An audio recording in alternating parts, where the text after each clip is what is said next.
$1.99. That's the least he can do. But that should tell you everything about John. Is as disgusted as he is at Dave for giving $69.99 to the GoFundMe, he'll still take money from him. He's got no problem with that. Well, he's going to start liking him after that. Again, Of course.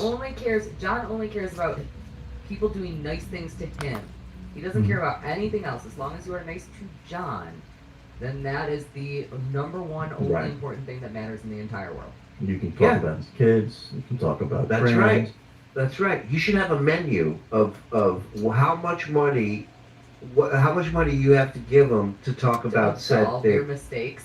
Yeah. Right, like I want to goof on your kids. What do I owe you, Johnny? You go, that's $59.99 for that. You go, all right. Yeah, but for right now, it's actually $5. Right, when he doesn't get any takers, everything just it's like a swap meet in there. If you want to look at my son's penis, it's $10.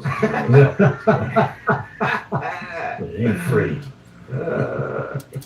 I'm a dad. It ain't free. I'm not talking about any litigation. I refuse to. That's why I can't have What? Vince on, because he loves to talk about it, and I'm uncomfortable. Right, but then when he talks about racist things, you get mad at him for that too. So Thank God he hasn't had Vince on lately. Right. But I mean, why would you still talk to a guy who used the N-word on your show? A lot. Multiple times. Yeah. What just once wasn't an accident. Whatever I do before we go live is nobody's business. Okay, that's right. I mean, you're on the show live, and you're using the N-word, and you're a fucking liberal LGBTI plus. Blah, you know, that's not a good look, buddy. You're not. Well, even if you're a conservative and you're using it, it's still not a great look. Right. Well, Tucker Carlson says it all the time. No, yeah. But the point is, if you're going to lecture everybody of how disgusted you are by it, how wrong it is, and how opposed you are to it, then stand behind your fucking words. Yeah. Have some integrity to them. Well, he has integrity until he needs something, and Vince has a credit card, and then integrity goes Yeah, takes a back he'll seat. have Vince on tomorrow. Of course. Oh, for sure. I was just talking to him today. He has on this episode. Yeah. Right. And let me tell you something. The worst mistake he can make is blocking and shutting out Vince, because that's when that little crazy motherfucker really gets to work. Oh, Which is why I won't talk about the other issue I'm having, which I'm sure you're all aware of. a lot of Metal- guys do, buddy. Yeah. Feelings. Feelings. It turns out that issue has returned. Somebody asked me to put the reverb on the John voice when I'm reading Super Chat, like the old days. Oh, those are good days. I'm having gay feelings. Have you played any of your amps since you moved to Florida? Yes. I played the Marshall. Marshall, we had Marshall on. I like how he goes, I forget which one though. It's like, because I'm making it up and I can't think fast enough, so one of them. That was you, quick. You gotta Send Vince the link.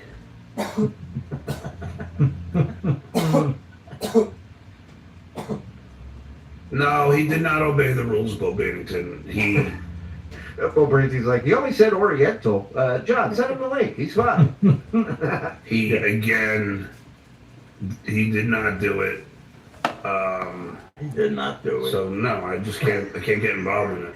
Ugly pox-scarred ghoul that can go send Vince the link. No, not happening. And I'm getting out of here. Good.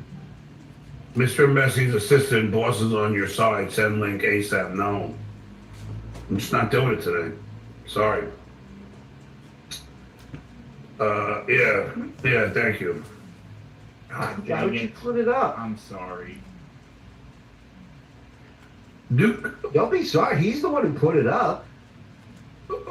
Fanuc, see you in New Jersey, John. I don't know why you're gonna go.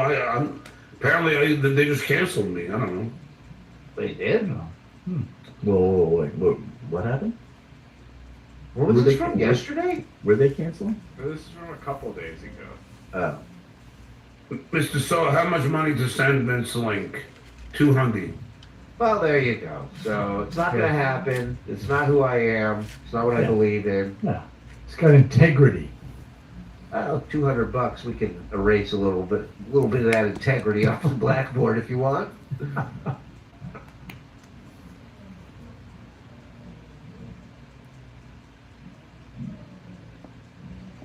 Hello, John. Penis wrinkle, send Vince the link. No, I just said he doesn't obey the rules. They are simple rules they're not hard to obey. They're really not hard. I mean, a kindergartner could obey these rules, but he refuses to. Not John's new FCC. because he forgot, not because he doesn't know. It's because he likes to troll. He gets a certain Duke. Fanuc. Duke. Happy Friday. This was yesterday, that What's was up, me. LD? What's up, Ammon? gratification by trolling. And that's why I filed that ethics complaint, because not only was he trolling, he took it way too far. You know, going to my house, or at least alleging and showing pictures and saying you using my social security number, that's beyond trolling. Every You know, single fucking- thing that he says, you have to obey me, he just said. Ethics complaint that he just said, oh my god, what a fucking control freak this asshole is. Yeah. Mm-hmm. Well, you heard it in the Kate tapes. You know, Yeah, you. I know. We hear it Yeah. all the time, but Yeah. it still shocks me. It still somehow shocks me that anybody could possibly behave like this and think that that's normal. Yeah, and then when you call him out on it, to see him like try to, like Clay had a great thing today where he was like, he's kind of laughing, but he said, you know, What's up, Frank? Rolling up. I'm eating some food right now. Then I'll take some dabs after. you weren't going to read my DMs verbatim, and then you Cheers, literally man. read them verbatim on your show.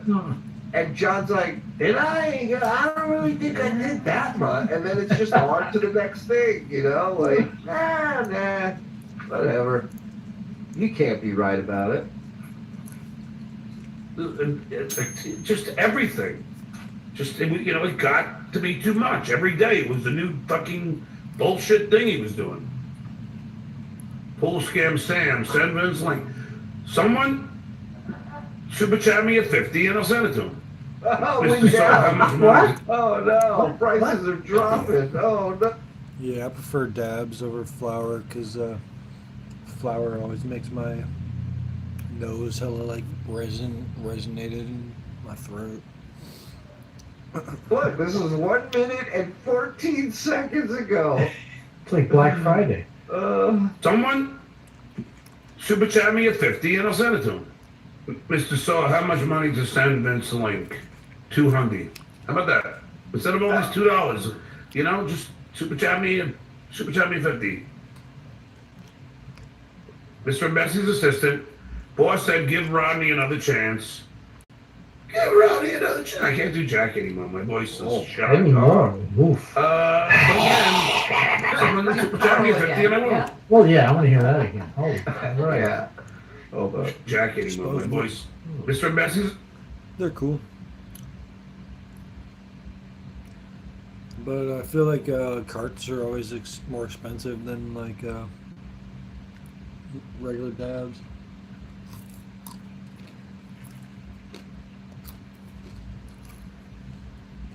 But disposables are best for traveling, you know what I mean? We're doing good. Very sorry about that. That's really tough. Appreciate you, man. Yeah.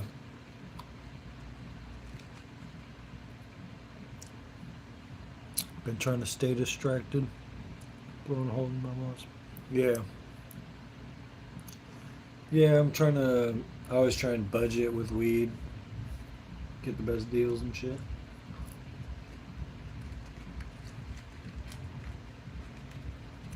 But yeah, I got a couple dabs right now. Actually, I bought 4. I've been getting this kind. It's called Sugar Wax. And I got like two indicas, 2 hybrids. Pretty good stuff. Assistant. Boss said give Rodney another chance. Give Rodney another chance. I can't do Jack anymore. My voice is shot. Oh. But again, someone super chat me at 50 and I will. He probably forgot that he said 200. Could be. He's so wet brained that he just That's thinks true. like the first time he's saying something like this. Yeah, that's a possibility. Yeah. Shit show. Yeah, I'm in Portland, Oregon. How about you? I thought you were leaving again, Brokey. Roki. Good comeback. I'm broke. Maybe I will be leaving again. You know what? You bring up some interesting points. You know, Stinky Roki. I hadn't really thought of it until I read it. I mean, there's a good chance I might actually take you up on it.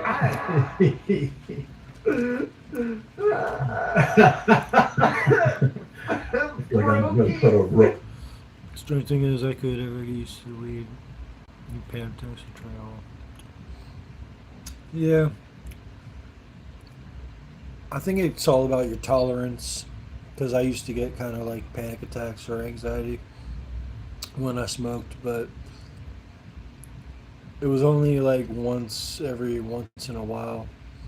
Like if I took like a long break from smoking, or not a long break, but took a little break and then I'd smoke some high quality bud. And I'd be pretty paranoid, but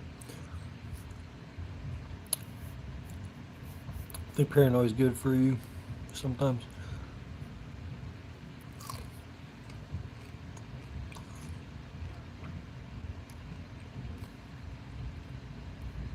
Oh. You look like a kid I know who died. You can call me Asmon, or I'm Asmongold and Snoop Dogg's love child. Oreo Express is down there. If they mess with him, they will find out. Oh shit, Oreo Express? He's down there? Alright, let me check it out.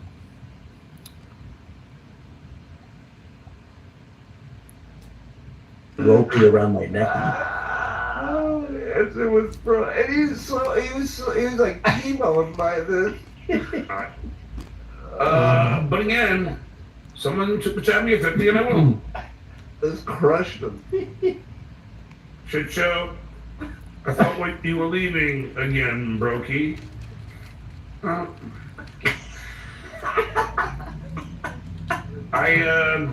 It's so dumb, but it's so funny. It really is. Maybe I will be leaving again. All right. Who knows? You won't. So that's the great thing. Nobody knows. That's right. Not even me. That's right. The other day, the internet left. I didn't know. He didn't tell me. He just left. Day before that, my electricity left.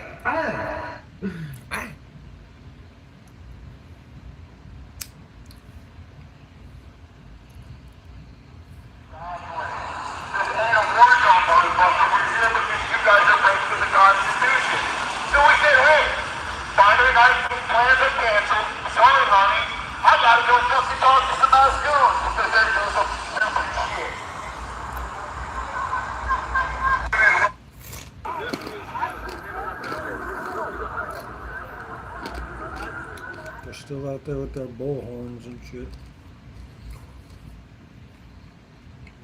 Oh, God.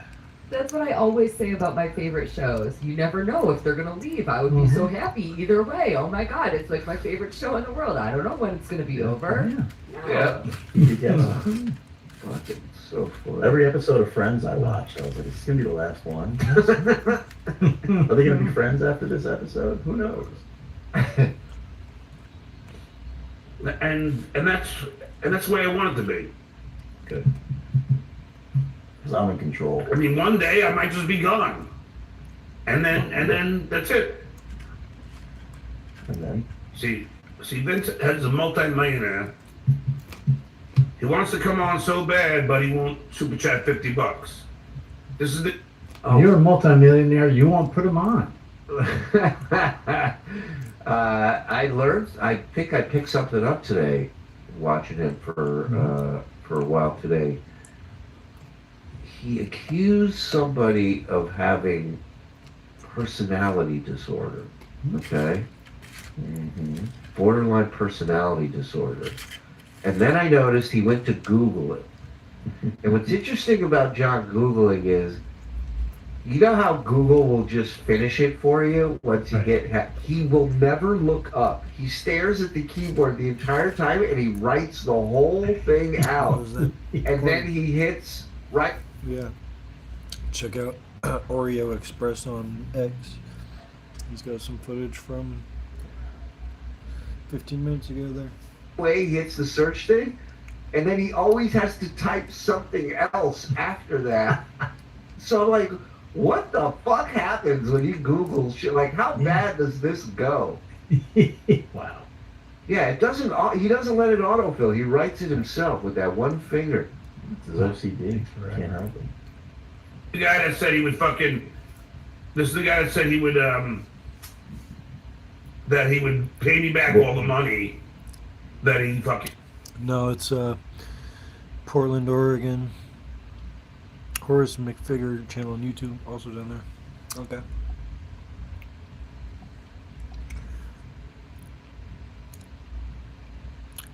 No, it's Portland, Oregon. Yep. Guess Andy's live too. Let's see what he's doing.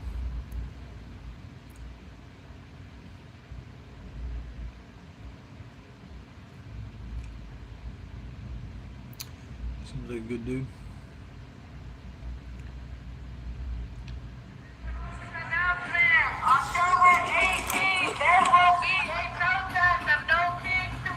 Puff? In your local neighborhood, everywhere. It's a national protest. 18 October. This is too bright.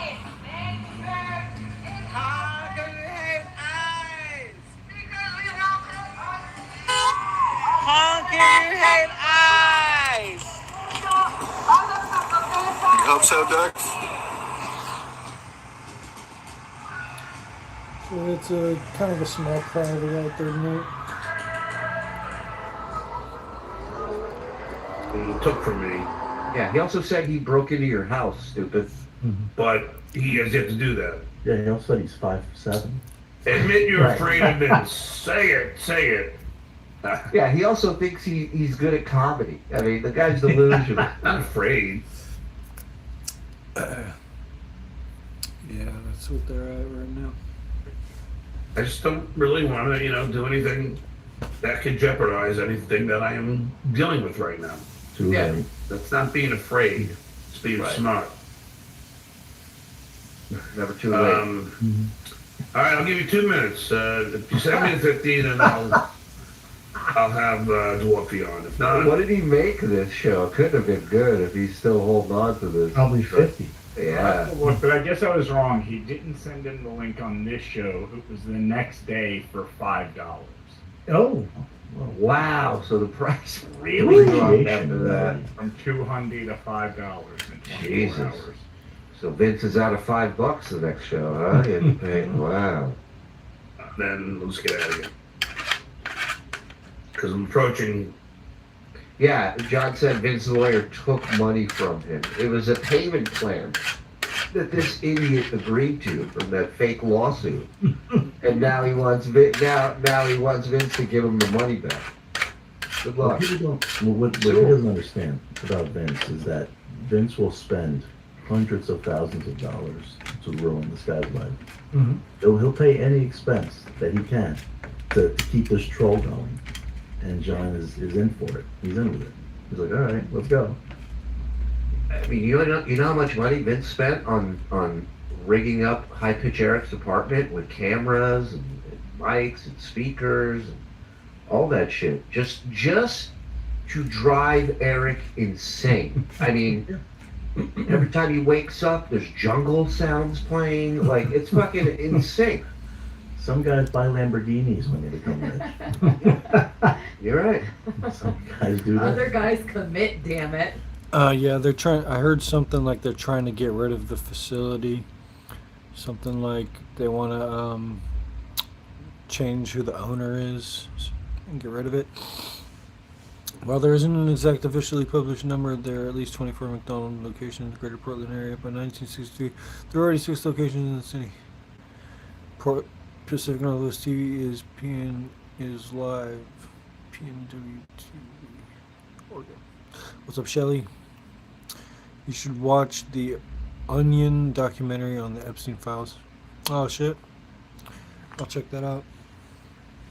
The Onion Epstein files. Yeah. 2 hours right now. So, let's see, we got a minute now. We got about. Oh, this is my favorite. Wow. Filling in time jar. Hell yeah! I'll watch that next. I'll watch that right after this video's over. Right here. You got. We need you to stretch, John. All right. Let's see what he's got. A minute and a half.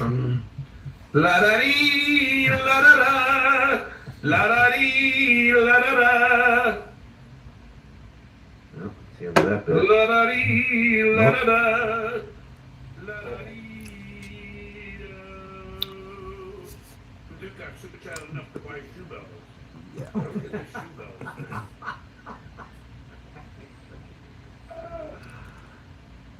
Jimmy the drunk. Maybe the Yankees tied the series tonight. I hope they do. Nope. They don't. Spoiler. I hope so. For sure. All right. Well, I guess Dwarfy didn't want to put up or shut up. I've given you guys enough time. We'll go 30 more seconons and then I'm out of here. Wow. How broke is this motherfucker? 29, 28. Party's over. 26. Wait, he got the words wrong for that. Surprised? So the party's over. Let's see. Doesn't it turn out the lights? The party's over. Metal lives. Thanks for the 5. But most saggiest. FK, A, Scammy, Little Lemmy, B author. Well, B author's dead, so I don't think you can really. But FK Mammy def. Yeah, it's a very. All right, I'll look it up now.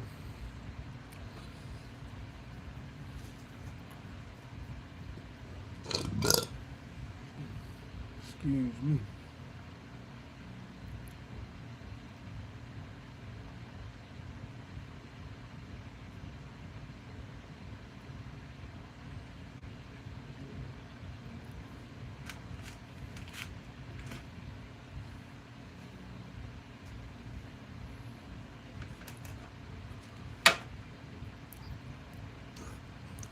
You deserve the best. Performance, durability, affordability. Only one place does it all. Whatever you do, do it for less.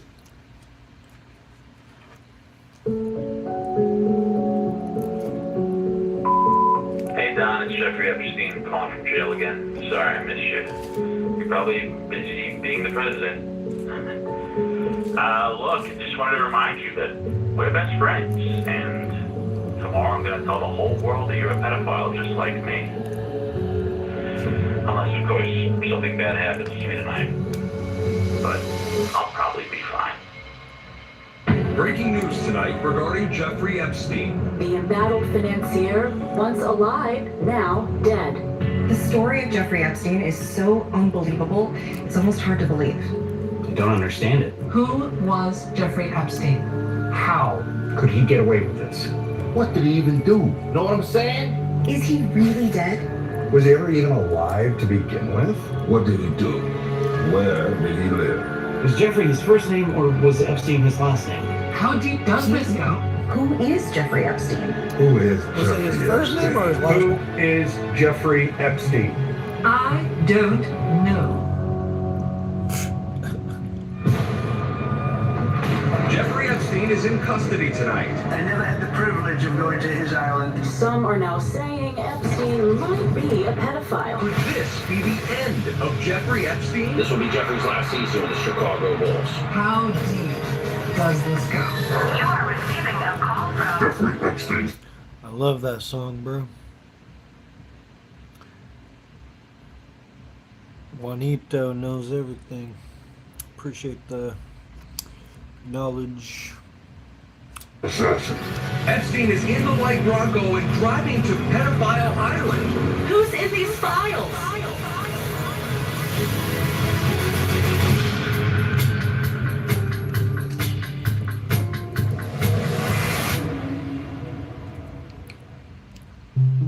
I don't know. People still have a lot of unanswered questions about Jeffrey Epstein. Like how, for so long, was a rich, powerful white man able to get away with something like this? But to truly understand Jeffrey Epstein, we have to go back to the beginning.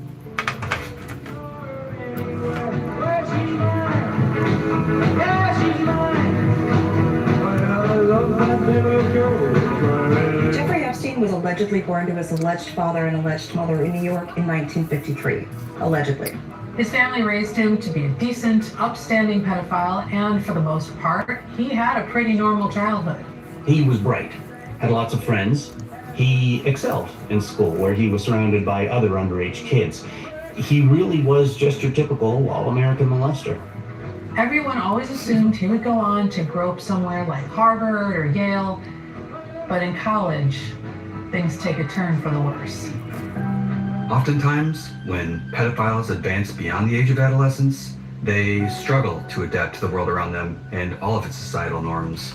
Jeffrey was no exception. So Epstein never actually graduates college, and instead takes a job at the deep state, working in the mailroom, serving the shadowy cabal that secretly controls the U.S. government. I mean, this guy was doing things we would have never even dreamed of.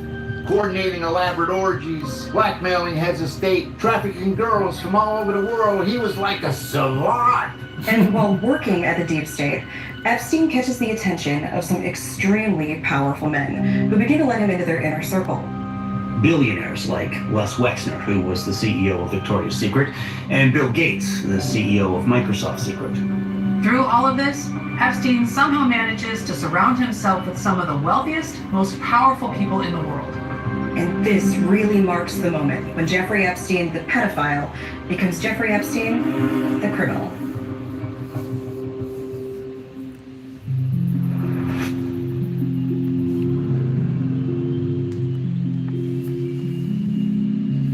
Before I began investigating Jeffrey Epstein at the Miami Herald, I was a beat writer for the Pedophile Island Tribune. At the time, Epstein was sort of known for throwing these lavish, expensive molesting parties.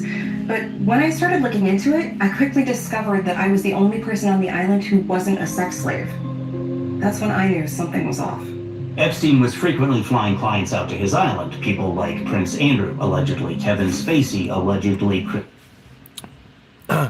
So they're not renewing the lease and they're going to move spots. Yeah, I thought they might do that. Tucker, Stephen Hawking, Bill Clinton, allegedly. But the only real proof we had was a big guest book on Epstein's jet everyone signed, rating the experience out of 5 and giving constructive feedback on the orgies. But that only proves so much. For example, we didn't know who rode on Epstein's transcontinental pedophile railroad into his lodge in Sex Canyon, or aboard his pedophile cruise ship, the Highness Majesty, or on his impractical handjob handcar, or his private space shuttle, the Molester Galactic. But behind all the zero-gravity underage massages, there was something even more sinister going on within Epstein's inner circle. Oh, it was a total boys' club. Just a complete sausage party. I knew Jeff back then, and he knew I loved molesting kids and that I wanted to see it on the Lolita Express more than anything. But he shut me out just because I was a woman. Wow. It was sexism, pure and simple. Disgusting. By this point in the investigation, we had ascertained that Mr. Epstein's criminal organization worked much like a pyramid scheme. Epstein, of course, was at the top, luring in wealthy clients. At his right hand was Epstein's beloved cockatiel, Corky, who he never left home without. all the way down to Mr. Tyler Fitzsimmons, Epstein's personal loose dealer. Epstein had built a well-oiled criminal machine, but it was starting to become too much for just one pedophile to handle all on his own. And of course, behind every great male sex trafficker, there's an even greater female sex trafficker. Enter Ghislaine Maxwell. Ghislaine Maxwell first met Jeffrey Epstein after she responded to a classified ad seeking a gross pervert assistant. Immediately, she was hired. What Epstein allegedly liked about Ghislaine were her connections. Her father was British billionaire Robert Maxwell, which in turn made Ghislaine rich and British too. Oh, technically, Ghislaine Maxwell was a socialite, but she only came to New York in 1991. Unlike my family, which arrived on the Mayflower. It wasn't long after she was hired by Epstein that Ghislaine Maxwell decided to enlist in the elite pedophile corps. At that point, a woman had never completed Epstein's training before. It was grueling. You had to be able to run 5 miles through the mud with a 90-pound girl on your back. They wanted to break you. Nevertheless, she persisted. Not only did she complete the program, but she graduated at the top of her class. Ghislaine Maxwell was now officially a pedophile. She sure showed those boys.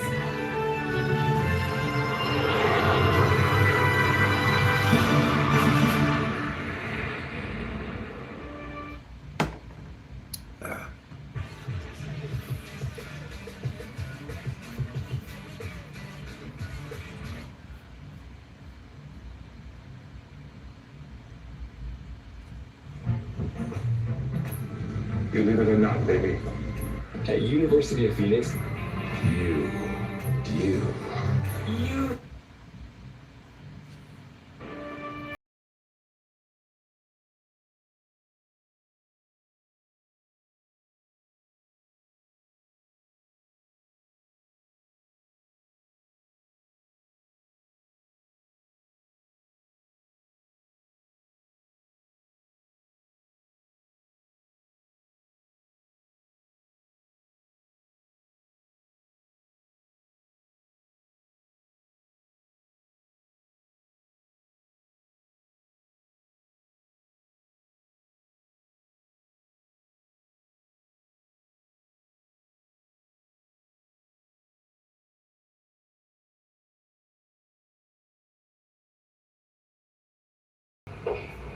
Ghislaine Maxwell?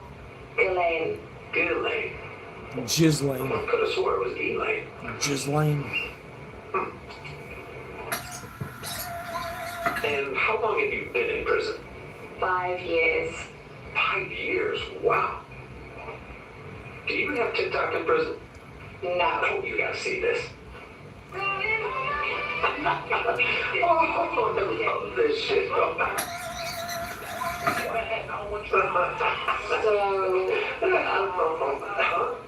Oh, right, yeah. We need you to help us cover up some of Donald Trump's crimes.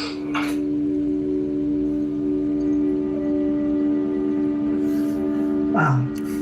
The question now is, why was Ghislaine Maxwell allegedly sent to prison in the first place? Did it have anything to do with who she knew? And is it possible that the Donald Trump mentioned on the DOJ tape Donald Trump is the same Donald Trump that knew Jeffrey Epstein? A lot has been made about the relationship between Jeffrey Epstein and Donald Trump.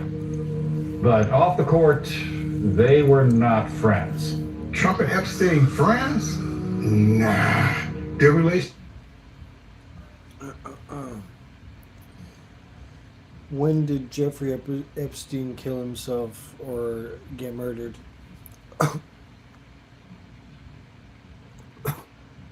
Jeffrey Epstein died on August 10th, 2019, and the official ruling by the New York City Medical Examiner and the Department of Justice was suicide by hanging.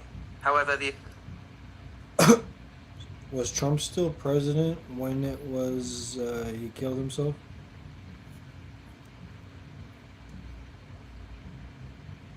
Yes, Donald Trump was President of the United States when Jeffrey Epstein died on August 10th, 2019, during Trump's first term, 2017 to 2021.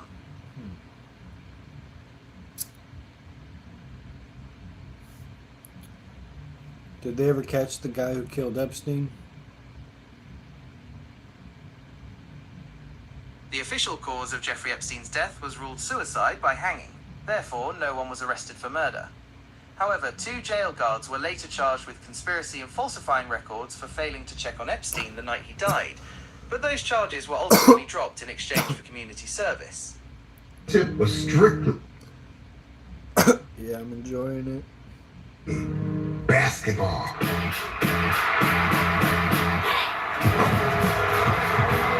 In the 90s, Jeffrey Epstein was basketball. I mean, he was more than basketball. He was a phenomenon. Oh, yeah. I had a pair of Epsteins. Everyone did. He was changing the game, on and off the court. Now, some people say he never would have won all those championships. Do you like Babylon Bee too? They're good too. They're hella funny. I didn't know Onion made like documentary type videos like this though. Yes, without Dershowitz. But they don't know what they're talking about.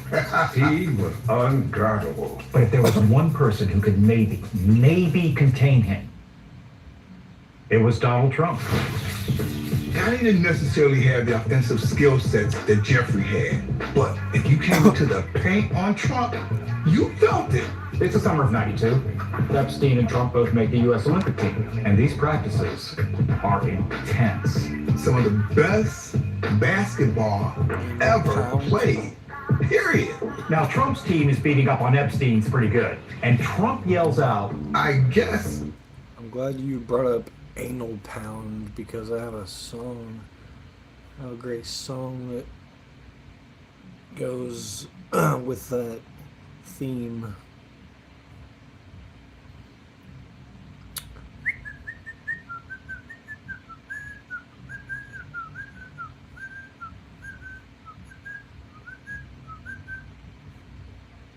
Okay. Some people already know what I'm about to play. And it's time. I like how they are mocking them and not escalating, but it would be a bad look if they arrested them for being in disguise. I want to see that. Yeah, I mean, it's, I wish it wasn't. I hope it's interesting tomorrow as well. But I want to see more people out there. It seems like it seems like a way smaller crowd than it was when I first went out there.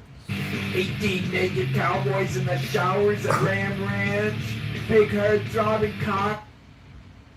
Wanting to be sucked. 18 naked cowboys in the showers at Ram. I'll keep up the good work for all of us. Wanting to be sucked. 18 naked cowboys wanted to be fucked. Cowboys in the showers at Ram Ranch, on their knees wanting to suck cowboy cocks. Ram Ranch really rocks.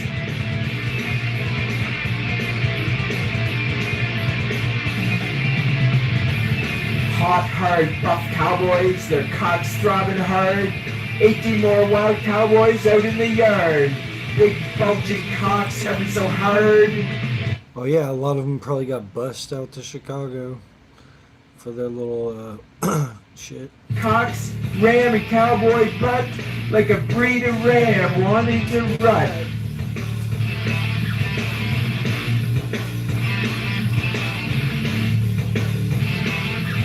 Big hard throbbing cocks getting sucked real deep. Cowboys even getting fucked in their sleep. Ram Ranch, it rocks. Cowboys love big herd throbbing cocks.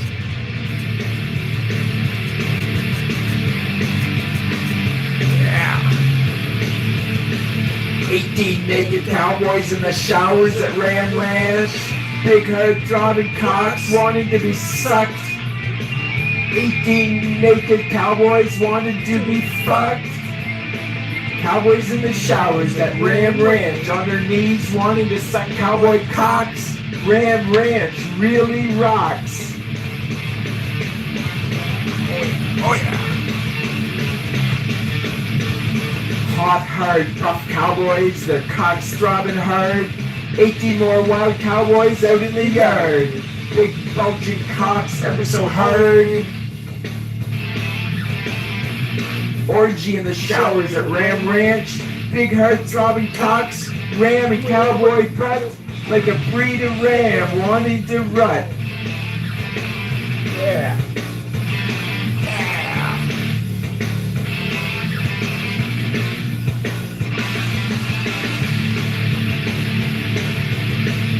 18 naked cowboys in the showers at Ram Ranch. Big heart-throbbing cocks wanting to be sucked. 18 naked cowboys wanted to be fucked. I'm glad I'm allowed to play this song because it's not like, it's not copyrighted. Boys in the showers at Ram Ranch on their knees wanting to suck cowboy cocks. Ram Ranch really rocks.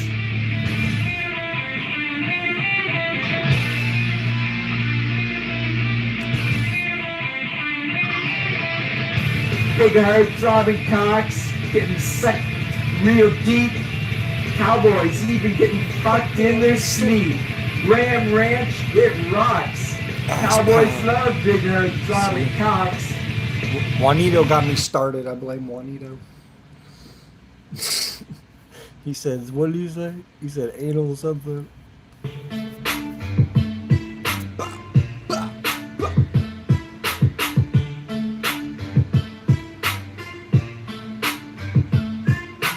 See that? Watching a week off. That's me. That's right. That's me. Look different, huh? Little summer. Summer. I think so. Don't you? That's right. Starts the Ram races forever. That's right. And soon. I want to go out to the protest and play Ram Ranch for them. Thank me for giving since they're all gay as fuck anyways. you a beating in the ring. Open box. Open box. Box. Open box. Open box. Box. Box. Open box. Open box. Box. Open box. Open box. Box. Box. Open box. This is what the Duke has been doing every day. Doing every day. Doing every day. Okay? This is what the Duke has been doing every day. In the fucking gym. That's what the Duke is doing. Oh! I look pretty fit, don't I, get kid? Oh! Well, I am, motherfucker. Oh! I am fit. And I'm ready. I'm coming for you. In the boxing ring, of course. That's the Duke. Slim as a rail. Ball as fuck. Look at his shoulders, dickhead. Look at the thighs. Look at the thighs. That's what's coming for you. So when you think about how you're gonna whoop my ass in the ring, you better think about that. You better think about that. Cause these fucking things are gonna be moving in and out real quick. Open box. In the ring, of course. Open box. You do serve the serve. Box. Open box. I don't promote any violence. Open box. This is all by the way. Box.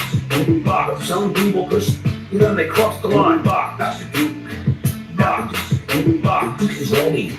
I'm training almost every day, and I just need to go down. Open box. Probably the hardest match. Probably the hardest match. The hardest match I've ever had in my life. But I don't like it. But I don't like it one bit.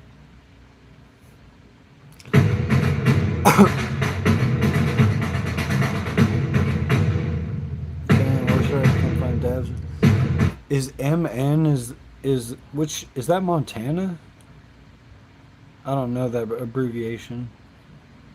Montana sounds like a cool place to be though. Epstein kid ain't so great. Oh, Minnesota. Oh, goddamn. Cold as hell. After all. Epstein goes off. He's going behind the back.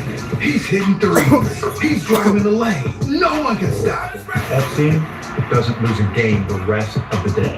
And after that, Magic Johnson turns to Larry Bird and he says, this is Jeffrey's league now. This is Jeffrey's league.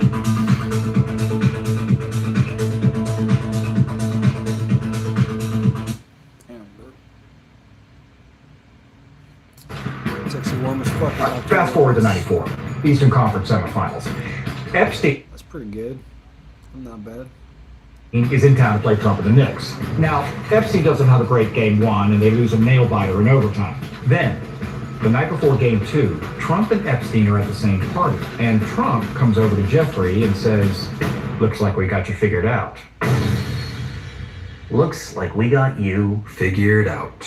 Man, you shouldn't have said that.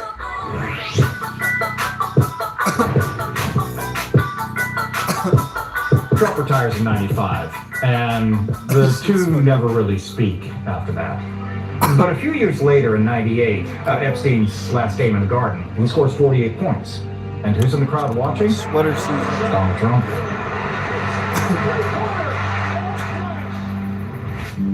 Former NBA superstar, financier, pedophile Jeffrey Epstein is in custody tonight. In 2006, Jeffrey Epstein is arrested.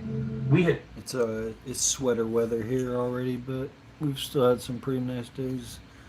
Oh yeah, this documentary is gonna hit after the dabs hit. Yeah, it's funny. troves of evidence, videos, photographs, interviews. But there's one corroborating detail in all the victims' testimonies that was the most damning. Not the song. Epstein's That's a good song, though. Penis. It was a corkscrew penis that got him. Corkscrew penises first evolved in ducks, who are rightfully considered the best molesters in all the animal kingdom. True. Jeffrey was no exception. The first day in court, Epstein gets onto the witness stand and immediately tries to hang himself. Ducks are like rapists. And yet, despite being charged with multiple counts of unlawful sexual encounters with a minor, Jeffrey Epstein gets a sweetheart deal, pleading down to the far lesser charge of penis goofing, and is sentenced to just 1 year in juvenile detention. He's granted his own private underage sex room and can still leave to go to work as a doctor for the U.S. women's gymnastics team. It was a complete molestation of justice. For the next 10 years, Epstein maintains a low profile and mostly molests philanthropically. But in 2019, he's arrested. Again. New semen spatter evidence has landed Jeffrey Epstein back behind bars. For years, we knew who put the semen on Jeffrey Epstein's walls, but we didn't know how. And semen spatter analysis was the missing piece. We ejaculated on the walls, we ejaculated on the ceiling, and when the ejaculate finally settled, it always pointed to one man. The judge immediately ordered Epstein to go back It's The Onion investigates Jeffrey Epstein. to jail and not kill himself. But then, the unthinkable happens.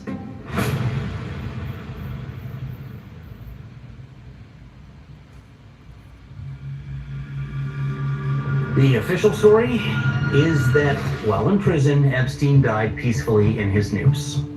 Yeah, but that just never sat right with me. No, I don't believe it. You're telling me a pedophile in the prime of his life with decades of molesting still in front of him just suddenly decided to up and kill himself? I mean, come on. I remember the night Jeff died like it was several years ago. That day, the guards came to my cell and told me I had to leave, but not to worry because Jeff would be busy killing himself, which I always thought was really strange because that's against prison rules, and Jeff loved following the rules. In all my years of being a federal prosecutor, I've never seen a more botched government-sanctioned assassination. Nothing about the autopsy added up. There were clear signs of a struggle on his neck, wrists, and penis, and the presidential seal had been branded on his chest. Plus, several times during the autopsy, Jeffrey sat up, said he didn't kill himself, and asked if there was anyone around underage who could give him a massage. If Jeffrey Epstein's corpse admitted that he didn't kill himself, then the question remains, who did? Still, where's the answer to that question? At 6:30 a.m., guards at the Metropolitan Correctional Center find Jeffrey Epstein dead. But just 2 minutes earlier, the elite squad of men in charge of killing inmates, known as the Murder Patrol, are unaccounted for. Then there's the fact that Jeffrey Epstein didn't die that night and actually died over 20 years ago in a fiery car accident. And finally, there's the missing minutes. When authorities go to review the video footage from Epstein's cell, they find that over 34,689,652 minutes of his life are missing. There's no footage of his birth, no trace of his childhood in Brooklyn. All they captured was Epstein being graphically murdered for 1 minute and 3 seconds.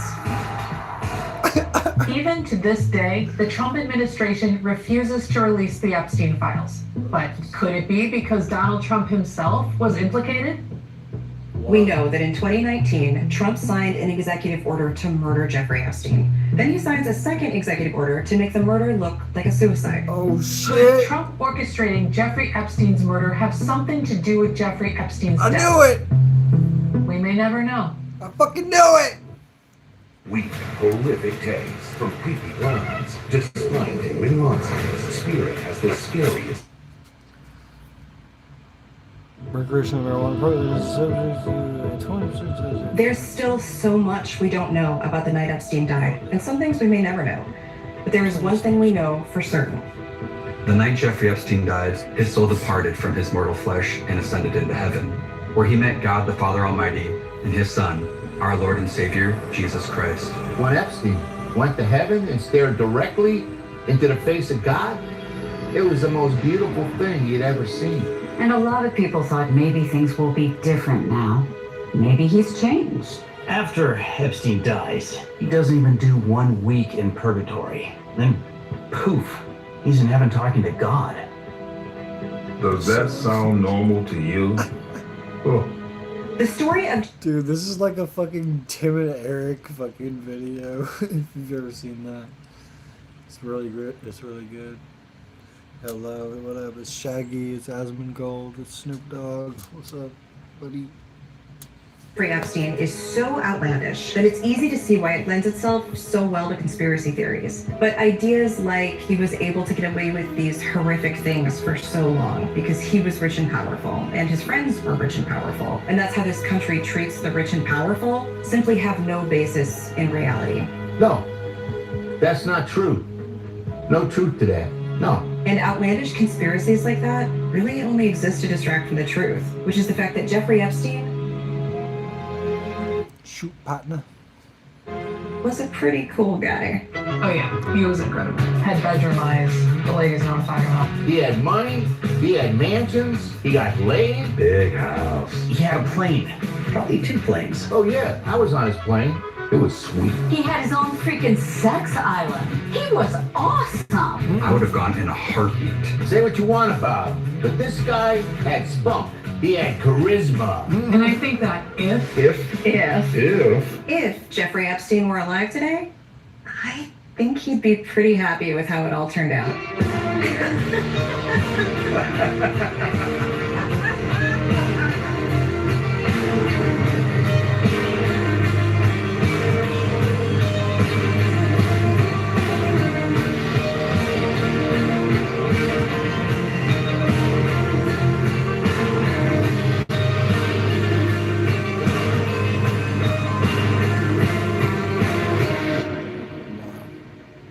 That was a hell of an ending. Not the end. It's not quite over yet. Night, everyone. Enjoy the duck. Good night, Nat. Rick.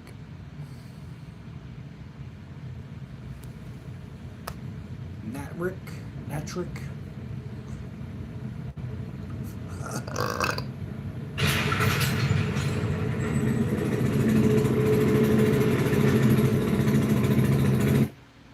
Femboys or tomboys? Is that really a hard decision for you, bro? Yeah, I'm gonna call him Natrick.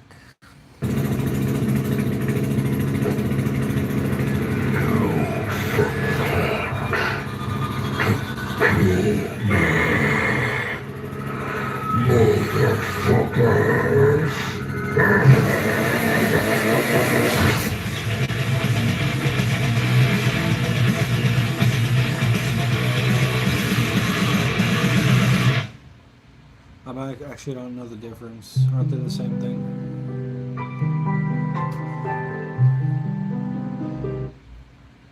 I actually haven't studied it, so you tell me Chinese words. literal contest, John. So yeah, the guy messed up by putting a dead person in the fuck, marry, kill right there. Saggy. So the saggiest of the living is FKA Scamby. A little Lemmy I wouldn't know, but you know what I know with FKA Scamby. I just go by, all the belly fat. But because she wore like a fucking, one of those fucking tube shirts. Oh, I didn't read the credits. Alright, hold up.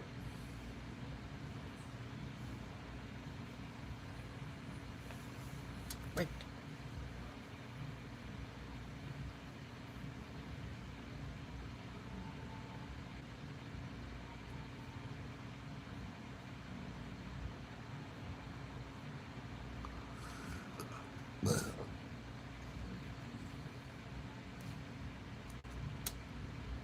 Now they want me to watch an ad.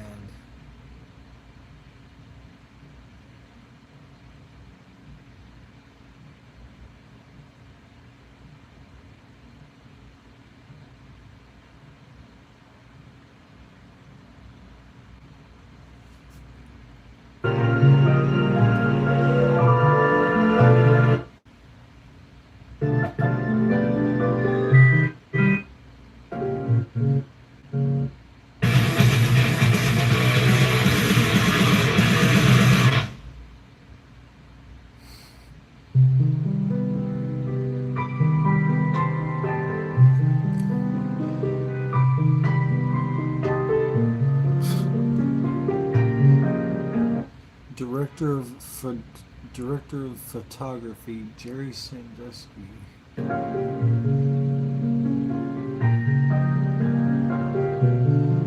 Key Group. Child Wrangler. Suicide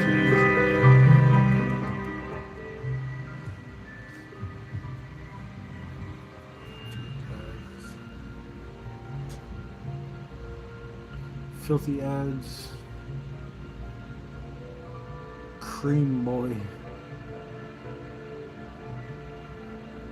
Penis Double,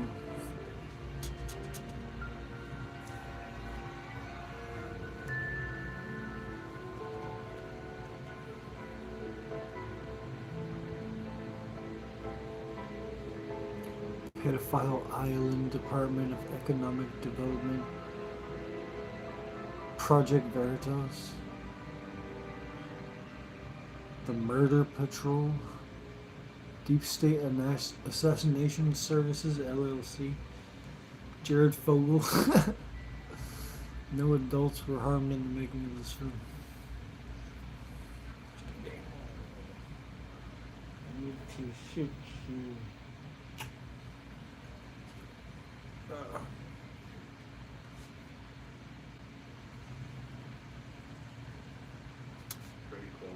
Tube tops.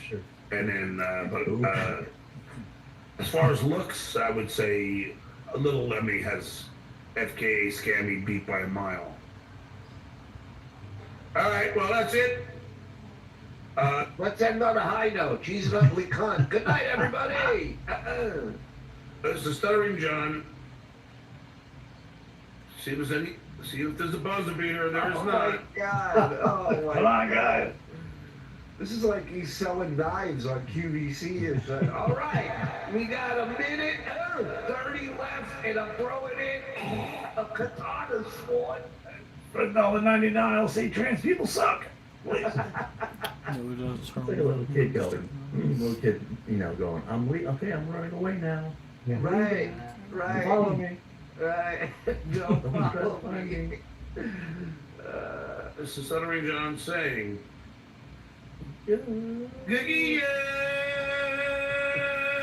we only got 2 sets left of these knives. Get on the phone now. Yay! Oh, man. That was good. Good shit. Yep. Angry tonight. Yeah, I know. I'm sorry. Because you know what? We went from such a sweet angel like Marshall to this goddamn catastrophe. It turned on so many dudes in the chat that are watching you get angry and you're so worth it. Yeah. Okay, great. Yeah. I'm happy to do it. A lot of dudes were like, you know, emailing, DMing, going, how much for you to step on my balls and tell me I'm worthless? You know? Today it's 50, but by tomorrow it might be down to 5. We don't even know. Let me get through these super tips and super chats. If anybody's got to go, you guys can get out of here. We don't have a ton, but, you know. I got nowhere to go. You're like me, Mike. Yeah. I'm not going anywhere, brother. My shoes are empty. Tom R. Is My Little Queen series by Bissell worth anything? Happy birthday, Agars. Thank you, Tom R. I promise you he'll be back. We'll get all your... He's got a fucking show. Yeah, without a doubt.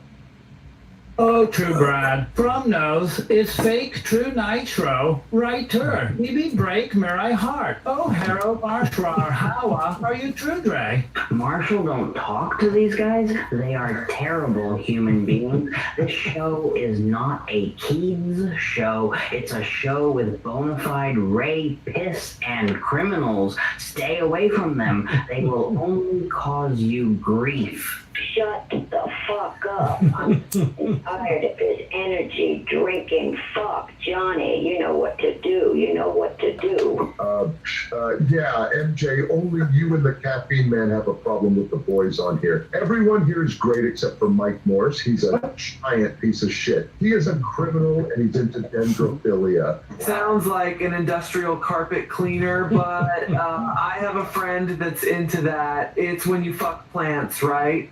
Sounds like a lot of butt raping. Crusaders, man. Thank you very much. Duke Dingus. Does anyone else think Marshall may be an Ed Gein copycat? You should check the material of his vacuum bags. Maybe you're on something. Ed Gein. Does Marshall have a vacuum that can get dog hair off jean shorts? Jorts? Aku, good to see you. Truly, I'm proud of you. You've made something out of a nothing. Oh, Shuli. Quiet you. Back to the gimp box till Mama packs a bowl. Agreed. I love being around black people. Right now would have been the perfect time to have the boss's voice available. Frog, I fucking told you to ask Melton for permission to let us use his ant voice. I have a lot on my plate right now. I'll get to it when I can. Can't you just be happy with your birthday gift for now? Thank you. A lot of drama. Dave Kessler. Go ahead. Make my day. Thank you to everybody on the super tips. And now the super chats. Scalzo. I noticed that Marshall and Adam Bush rarely laugh or... We had Oxford last weekend. Thought I'd do the other collegiate festering with lefties city. And it really is. Today, the ceasefire began. The Israeli Defense Forces have stopped knocking shit out of Hamas. Now, don't know what publication you've been reading, but the Israelis just want their hostages back. And so there's no more war. Hello. Hey, nice to meet you. So there's no more war. Are the pro-Palestinian lefty, commie, Islamo-commie activists going to have to find a personality now? A non-one-dimensional personality?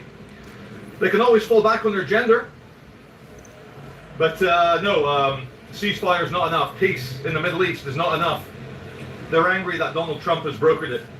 And so the pro-Palestinians, they in fact, in 8 minutes ago, just look at my watch, 8 minutes ago, another pro-Palestine march has begun here in Leftyville, Cambridge. And don't forget, I think in the Cold War, back in the 20th century, 6 Cambridge lecturers, students, the Cambridge 6 were jailed for treason for giving British military information, state information to the Soviet Union.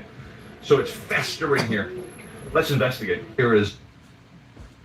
You deserve the best. At Harbor Freight, you can afford it. We design our own tools with performance and durability in mind, and hire the best engineers to test them for countless. Islamophobia traitorous types, pro-Hamassers are meeting down at ARU University Cambridge. ARU Cambridge. I don't know what the hell ARU is, my viewers may know. But I did notice behind me a couple of crackies sat on the grass. A couple of crackles. It's like a blast from the past. Crackheads. Who's interested in crackheads anymore now that the cultural and the political and the physical World War III has well and truly begun? News, the crack. Oh, there they are. They're having a good look at me. In other news, Hamit Koskun, the Turkish anti-Islam protester who was arrested and charged with a public order offense for burning his own Quran. He burnt his own Quran. He got sliced at with a kitchen knife. The man who sliced at him was not given a single day in prison. And big up to Robert Jenrick, the deputy leader of the Conservative Party, who attended Southwark Court with Mr. Koskun to say it's just not British to arrest people for blasphemy in 2025. They threw the case out. The justice judge said some very British things, and so I breathe a sigh of relief. Oh, we've not been turned into a caliphate just yet. Look at this on the side of the bus here. Communist this, revolution that, hammer and sickle. Still hunting for these pro-Hamassers, these pro-Hamas holes. They'll be around. Where are they? I hear chains. I hear the market getting shut down. I see the coppers. Where's the pro-Hamas holes?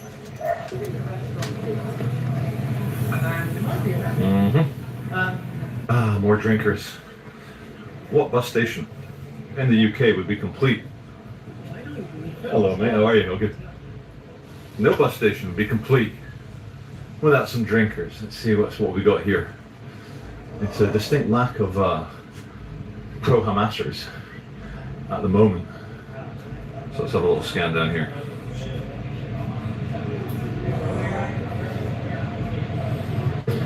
Revolution again. This is what I'm looking for. This is where we are. This is the date. We're 45 minutes after that. So shut it down. Shut Israel down. State of Israel for Palestine. ARU. FU. So citywide. I'm in the city. There's no wide.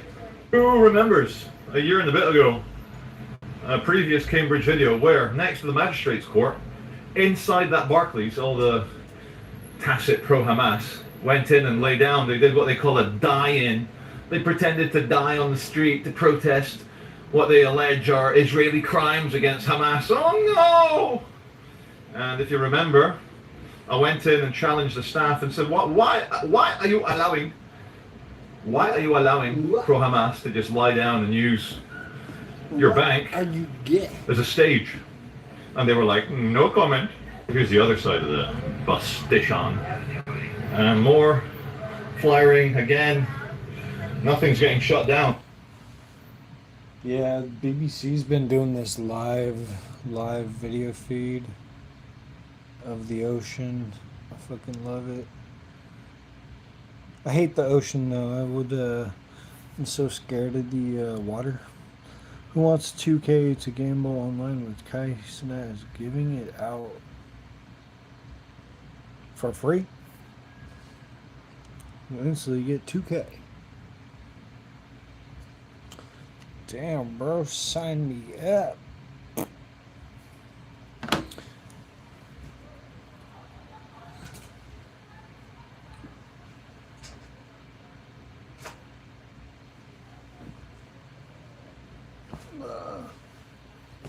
Fuck, I lost my fucking Jesus piece. The Samsung showing you. It's lightening the image.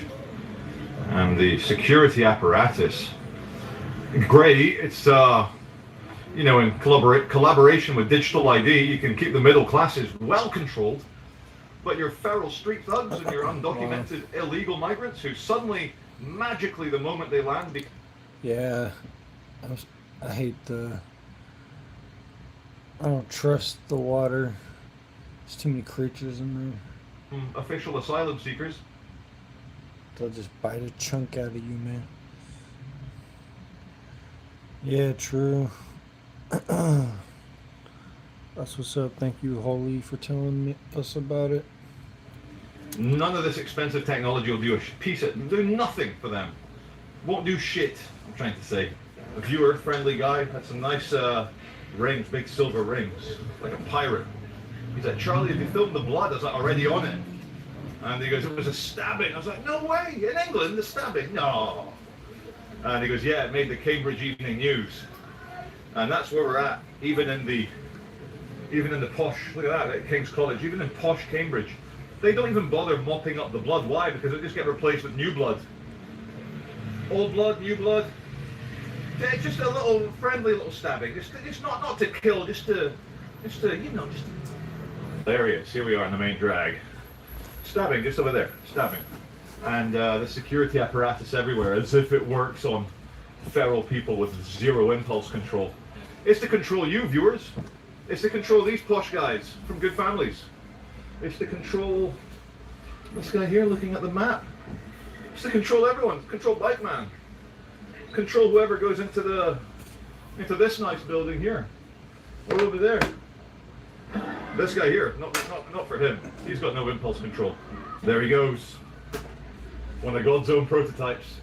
Oh, I've seen it all now. Up ahead, there's someone in a mobility scooter, probably paid for by the taxpayer, flying a giant Palestine flag. Let's go say hello. Maybe the big march is literally one wheel. 4 wheels. Now, they use the elderly and the disabled to try and, you know, not let people criticize. But my name is Charlie Beach. Oh, she's cured. She's cured, she's risen. Like Jesus. Hallelujah. She is healed. That's amazing.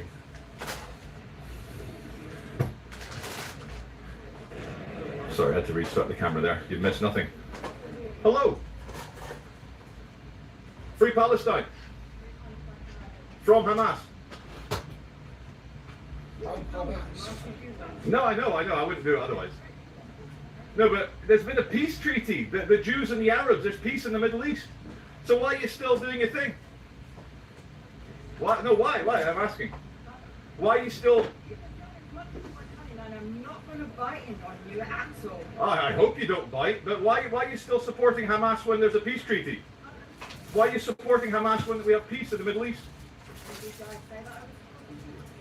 Well, tacitly you are, because the government in Hamas is, in Gaza is Hamas, so you're flying the flag of Palestine?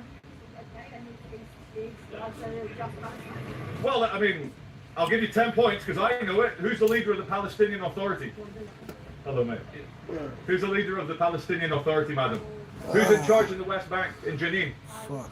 Have a good one, bro. No, you're full of crap. It's Mahmoud Abbas. But Hamas don't seem to like him very much because he's... Alright,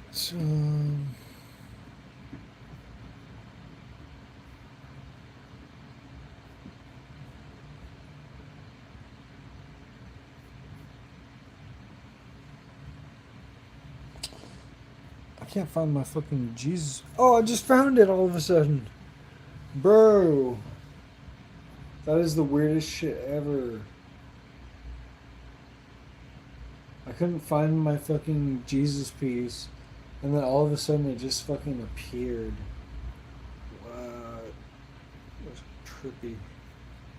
That's trippy right there.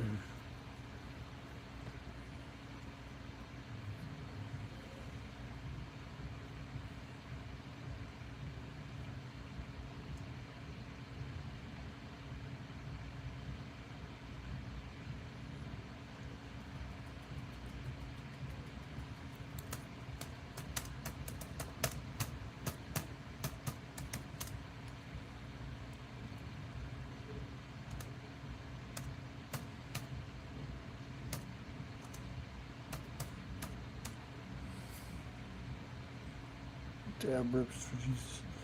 Dude, that's the weirdest shit ever. I was looking for my chain, and then all of a sudden it just appeared. What? Wet. Wet.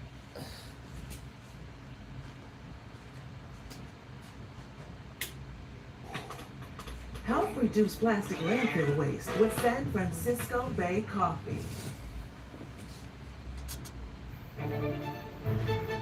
Tell me, Maddie Matlock, how do you feel about the beer? Someone at this law firm knew they were fueling an epidemic. That was true. We send our research to the... That was fucking weird, bro.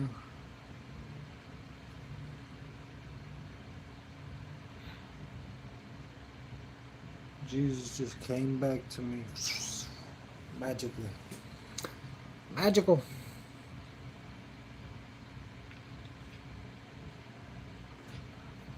Do you guys believe in ghosts? Actually, I think I might put up a poll real quick.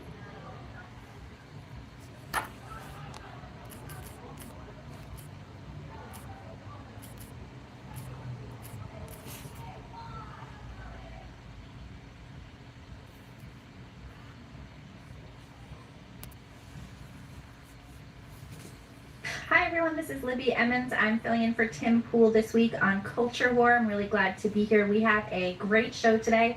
We're going to be talking all about Antifa, terrorism, and what's going on in the United States with the left. And we have incredible guests with us today that I'm really excited to introduce you to. Why don't you get started? Me first. Yeah, here you are. Richard McGinnis, author of Riot Diet, and now I got like 4 different jobs now, so I won't list them, but at Richie McGinnis, and I was on the ground for a lot of this stuff in 2020. I'm semi-retired now, so 100%. Andy no. is not though. Andy, was this week in no. the White House at the amazing roundtable with President Trump, and he's here with us today. I'm very glad to see you, Andy. Thank you. It's an honor to be here. My name's Andy Go, author of the book Unmasked, New York Times bestseller. I wish I won the show, but I had the privilege of giving it to the president after the roundtable, and I'm also a senior editor at the Post Millennial, and I have a Substack called No Comment. I'm Nick Sorter. I just yell for a living online. It's a pleasure to be here with Trump's next Antifa czar, or first Antifa czar, Andy No. That's what we're going to start pushing here. Make that go viral, guys. No Comment is a fantastic name for a blog, by the way. Thank you. It's pretty awesome. So appreciate you having me here, and this guy's pretty awesome too. What's going on? Libby, thank you so much for having us here. We appreciate it. Definitely grateful to be here to discuss Antifa and some domestic terrorism that we're seeing all over the country. Now, you guys, my name's James Klug. I'm a YouTuber focusing on political commentary and street videos. You guys might have seen it. It's at James Klug on YouTube and MySpace. Thank you for having me. So I just wanted to get started with you guys. You guys all have a lot of expertise in ground reporting, in research, and what's been going on with the far left and Antifa over the past several years. And we've really seen in the second Trump I think I do, yeah. I think I believe in ghosts. Even though I don't believe in certain claims with occulting.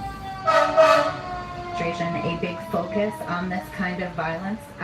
We've seen a crackdown in Portland, which is amazing in part because of Andy and my colleague Katie Davenport, who's been out there since June covering the violence at the ICE facilities. What do you attribute this resurgence in attention to Antifa under the Trump administration? Why is he so invested in dealing with this? We saw the first ever roundtable at the White House about Antifa. That's never happened before. None of us has ever seen the president sit down. I just subscribed to it. I'll have to watch it later. With independent journalists and reporters, street reporters. People have been assaulted, people have been doxxed, all of this stuff. We've never seen a president sit down and actually take independent journalists seriously about their work. The Biden administration shut independent journalists out, I think revoked something like 400 press passes. What do you attribute this to? Why is it so urgent right now? You want to go, Andy? Yeah. Well, there are a couple of things or events that have happened this year. So the violence against ICE has started since June in From terrifying clowns to iconic monsters, Spirit Halloween has the scariest collection of costumes, accessories, and Portland in particular, but it's spread to cities across the U.S. That's just general left-wing violence. It includes a coalition that has many of the same people from 2020, but Mexican nationalists and open borders extremists have been brought into that coalition. In July, in Alvarado, Texas, their Prairie Land ICE facility was shot up in an ambush shooting attack by members allegedly of a North Texas Antifa cell. Some of them were also members of a John Brown gun club, which is a far-left militia group. So in that instance, there was allegedly a group of 16 to 17 of them who conspired, carried out the shooting. An officer was shot in the neck, and several of them, many of them were caught that night or in the coming days. One, the alleged ringleader, Benjamin Song, was on the run and was found almost 2 weeks later. It was a huge FBI manhunt, and he was being hidden in a essentially Antifa safe house in Dallas. Then there have been a number of attacks on journalists in Portland and influencers and others who have visited. And I think what really pushed it through the line in terms of like a White House agenda item was, I believe, the assassination of Charlie Kirk. In the immediate days after that, there was a lot of lies and misinformation spread by the left. They said that the suspect was far right, that he was a Christian nationalist. All these horrible lies that went quite mainstream on the left to obfuscate from what was written on the rifle cartridges. A fascist catch the lyrics of Bella Ciao. I mean, when the governor of Utah read the lyrics of Bella Ciao, I know it went over the ears of most people. They may not be familiar with that Italian folk song, but that has been adopted as like the worldwide Antifa anthem. And there's not a lot of space you can use to write on these rifle cartridges. And the fact that one of the 4 was dedicated to that, I think says a lot. Yeah. Yeah, what do you think, Nick? I mean, I think Andy's absolutely right. But I think it, in terms of this, the White House being sort of, I guess, shocked into this roundtable that we were all, very grateful that we were all invited to this. And I mean, they picked some great people to go. I mean, Andy's been working on this for the longest time, and then, I think one of the catalysts to, like, a lot has happened over the past 10 days, including the assault of Katie Davenport there in Portland, where I mean, I've talked about this a lot over the past 10 days because it's so infuriating to me to watch this video of Katie being, hit with a flagpole, given a concussion. She still has a black eye. I saw it, 2 days ago at the White House, and watching the Portland police just walk slowly behind the assailant, say you're detained, and the assailant saying, no, I'm not, F you, and then walking away. That infuriated a lot of conservatives, especially like reporters and influencers, that then immediately went to Portland and then started covering it on the ground. And then, it really created a groundswell. It really did. Well, to top that off, you. that didn't help. That didn't help Portland police. That's for sure. There's a flag. He shows up, reports there for how long were you reporting there for? Like a day? For less than 24 hours. Less than 24 hours. Everyone's sick and tired of hearing Antifa. They took over an entire, literally like annexed a block right outside of federal property, and then you show up for less than 24 hours and you're the one that gets arrested. Right. Yeah. And I mean, I think that that really showed the contrast here. We see the video of Katie's assailant giving the finger to the police and not being arrested, which I think was like, now they put out this what they put out now, like this bulletin or this bolo, like be on the lookout for this person. The person who assaulted her? Yeah. They put it out the next day. They had her within their reach on the day that she was assaulted. She brought them to her assailant. Yeah.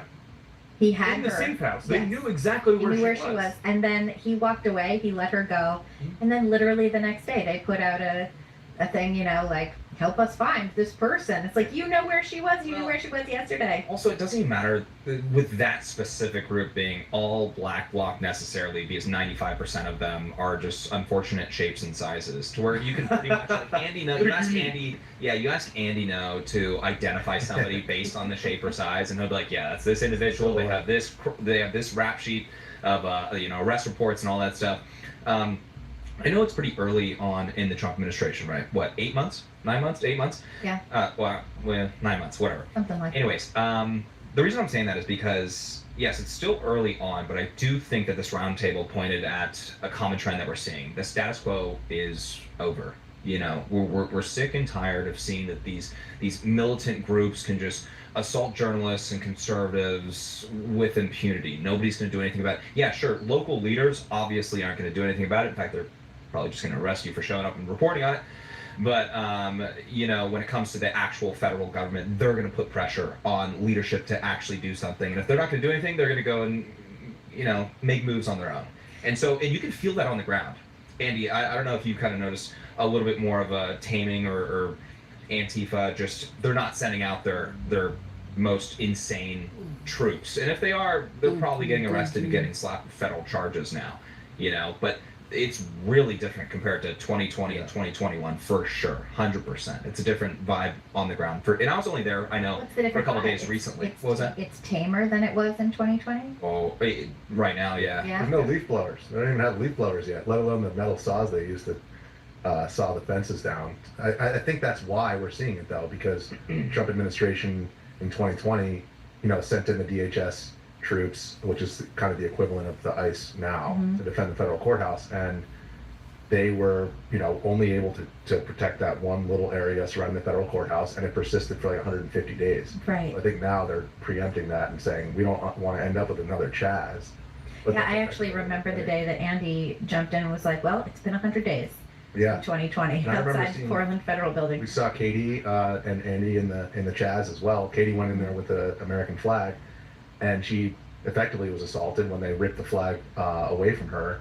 And you know, at that time, people were just like less aware than they are now. So I think, you know, a lot more conservatives are now showing up to these places and demonstrating on the other side of things. And that was not something that was really, I mean, dude, you were hiding in 2020, for sure. I mean, most people were, at least. And if you weren't, you're probably getting assaulted or even worse, right? It was pretty hairy for a moment there. But the other night when we were at the ICE facility in Portland, you know, you have like 30 conservatives showing up, showing support for ICE. It's a totally different. Andy was the only one. I mean, I remember you were literally wearing, talk about being able to identify somebody from a silhouette. You were wearing like all black ski goggles, not even a single inch of skin was exposed, and they're like, there's Andy No, like within 2 seconds of you showing up. You mean in 2020? In Chaz, yeah. It was, Chaz. What's his or her name? What was the Trantifa sex prostitute. Amy? Yeah, what's the name again? Amy something? The Trantifa sex. The person is preferred to go by Nikki. Nikki, that's it. Nikki. Well, yeah. Original name was? I forget. Yeah, Nick Jameson. That's it. That's Nick Jameson. That sounds about right. Yeah. Now Nikki. Got it. Don't compromise quality insurance for savings or your time for this ad. Hit that skip button. Or don't. And watch me skip.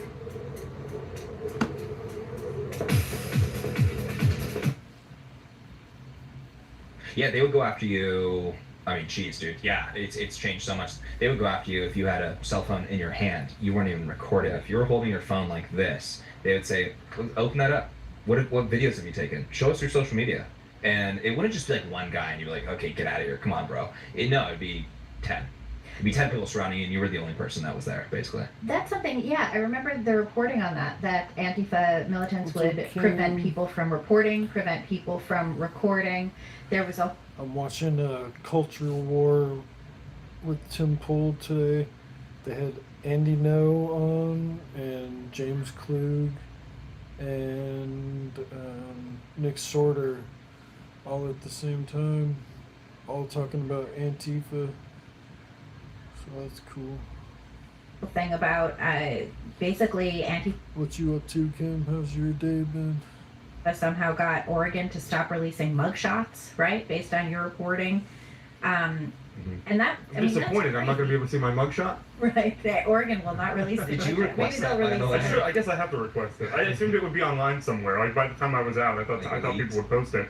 But Portland wasn't even in 2020. I wasn't doing this in 2020. I was in real estate at the time, but I was still I lived in Louisville, Kentucky, which had a lot of spiciness there. Spiciness My there. coworkers got arrested over there. Yeah. Well, who did Shelby and Jorge. Yeah. That was the one trip I didn't go on. Oh, I didn't go on that one either. It was I after remember that. Kenosha. I was like, I'm going on a surf trip. And I was like, of course, my Irish luck, the one trip I don't go on.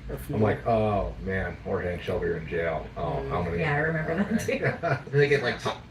I didn't go out to the protest tonight, but I'm watching some streams. I guess that there's finally a crowd. They finally showed up now that it's like 10 o'clock or whatever.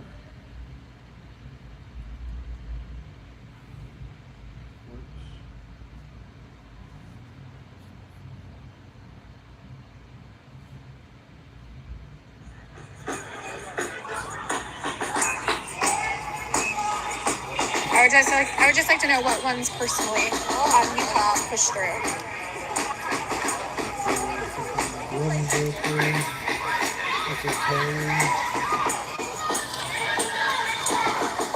Hi, divas. I love that that's who you say every time.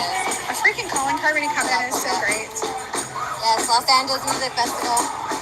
Share the life, like the lives. More people can see what the hell's happening in LA. Michelle, here's another one. What laws are in place today that you can think of that might have come from folks exercising their constitutional rights? Can you think of one thing that exists today as far as a law or a policy that was pushed through because people occupied space, they petitioned their government, they exercised their freedom of speech? Can you think of any law that might benefit you? I'll give you the floor for a little bit and let you get back to me on that. And then we can talk about it a little bit.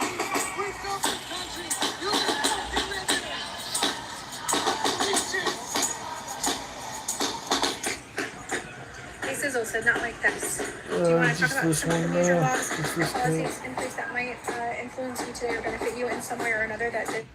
So I guess there was a bigger crowd tonight than I thought.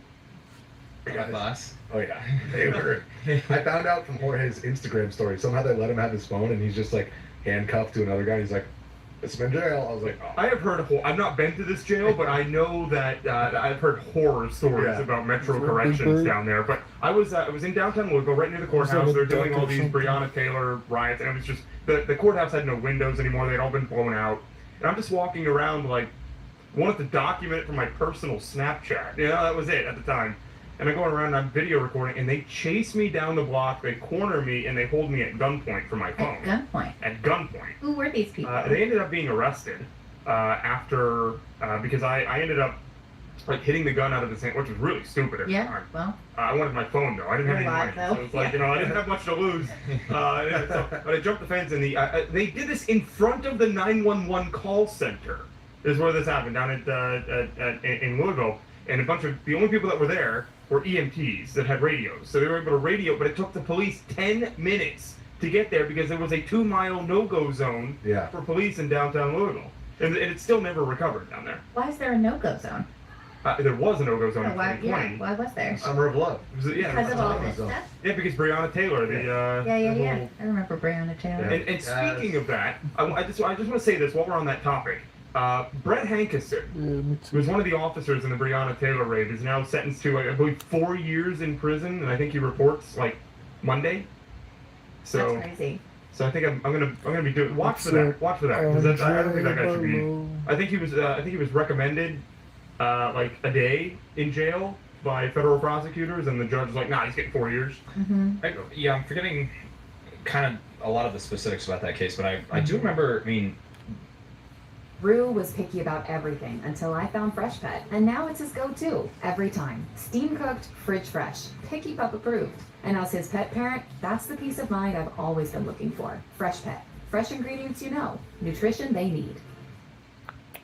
NetCredit is here to say yes to a personal loan or line of credit, even when other lenders won't. She don't like to play very often. The boyfriend did have. He was shot legally. at police. Yeah, but he was legally allowed to be. When I try and play with her, she gets kind of like violent. She gets angry. She gets like.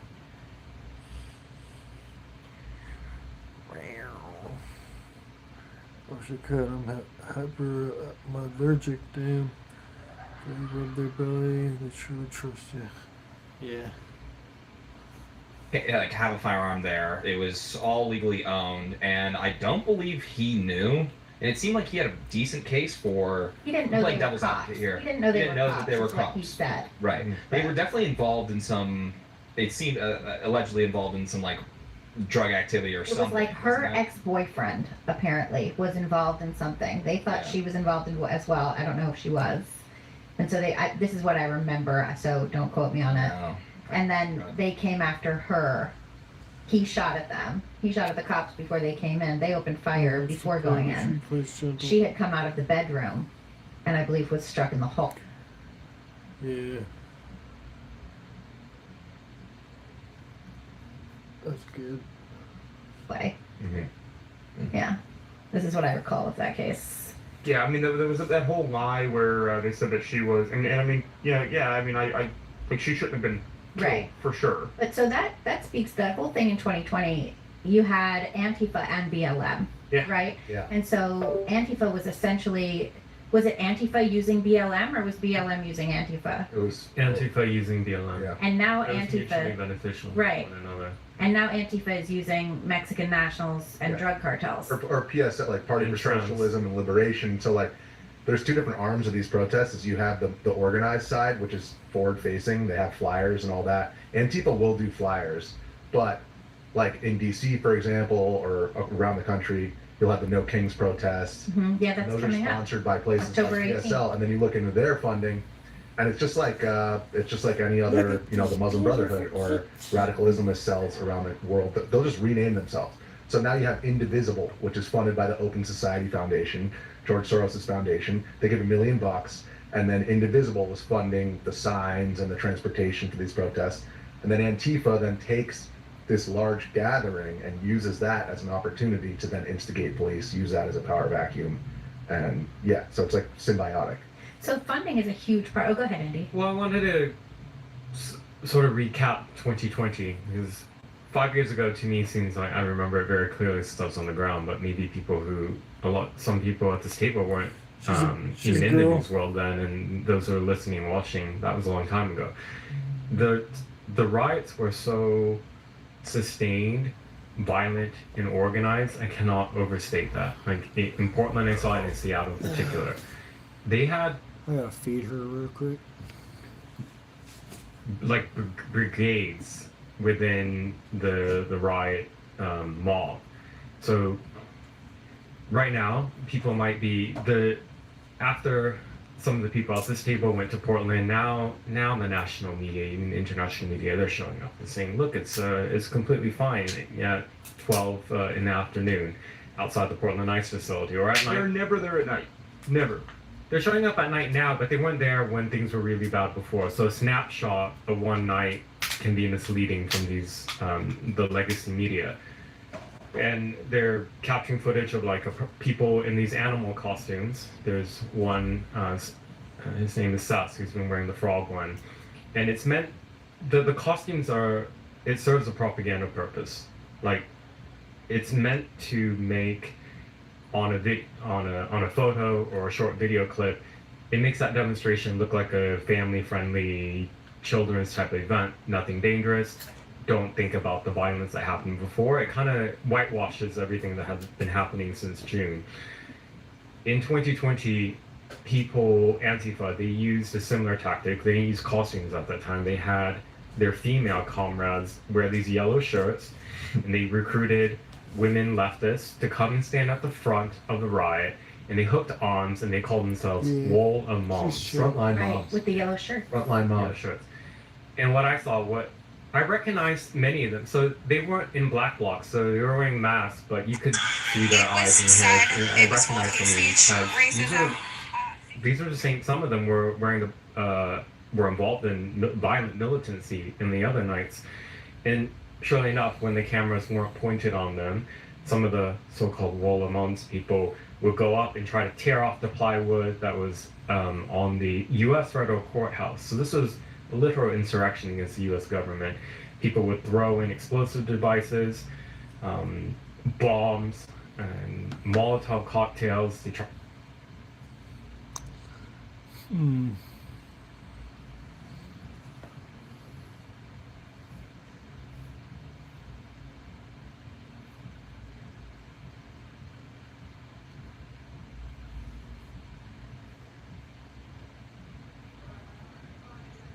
Actually planning to do something with that hate speech, that it's not just an ideology. And because they reworked that, we now can come out here and we can say things that might not agree with one another, but unless it fits those three categories, it's still protected. So that was one of those things that benefited all of us. Started on the right. So it's the same. I'm saying those things because I want the right that's in here and maybe listening to understand this is a collective effort. We all can work collectively to benefit one another because it's we the people. No matter where you stand, right, left, center, there's examples of how we've all occupied space and we've all changed things that have helped all of us.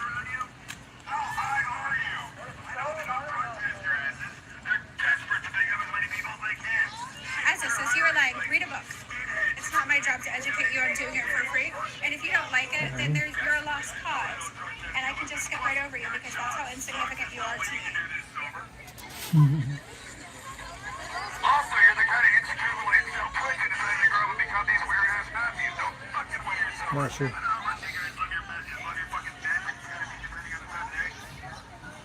But the building on fire was besieged night after night for an entire month. With federal agents inside. Yes, and they had a team. There was also, so the Wall of Mons was at the front.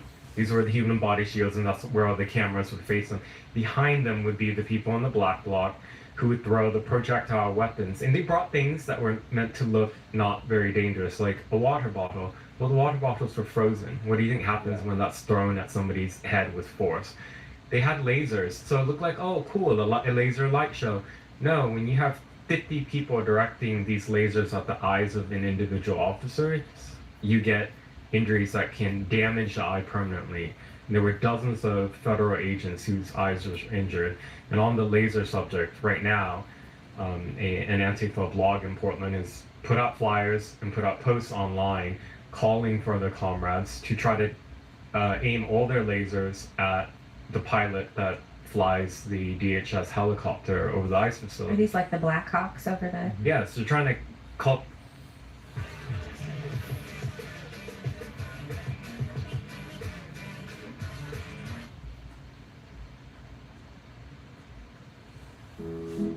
When it's your health, Providence is by your side.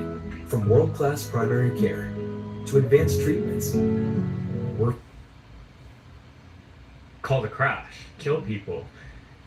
So they're using some of the tactics they learned before. They don't have as many people, but they have so much experience, and they're emboldened because they weren't held accountable. Yeah, the frontline moms, I mean, Washington Post, Wall of Moms inspired by Portland protesters face off intense protests in Portland. It's like that they glorified these frontline moms, and it's like, yeah, you're putting lipstick on a pig, basically. Well, and that's even still something. I remember I was having a conversation with someone in my family who's pretty lefty the other day, and I was saying this Antifa stuff, and I was talking about what was going on at the White House, and she was like, well, isn't it just a bunch of moms? And I was like, no, it's not. You're remembering a headline that was also just fake. Well, they're so lucky that they have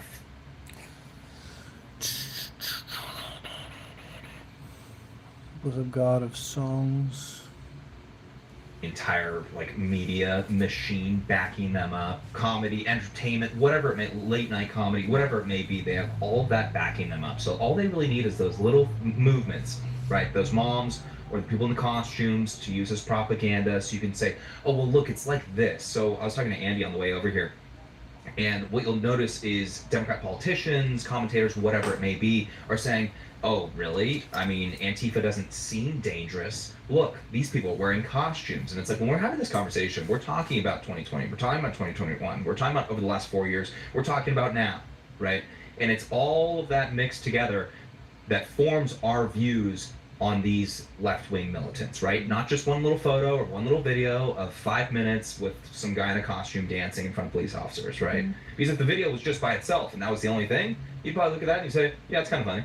Yeah, well, they had this guy that was strategically placed when Kristi Noem was up on the rooftop there at the ice facility. There was this guy in this chicken costume that was in the middle of the crowd that was outside. And they kept saying, "Oh well, look, there's nothing happening out here. It's really light. There's this isn't a riot or whatever." Well, the reason that there were so few people out there when Kristi Noem was there is because Portland police cleared the block, like they should do every single night. Like Gavin Newsom did for President Xi when he came. Damn, that sounds fun.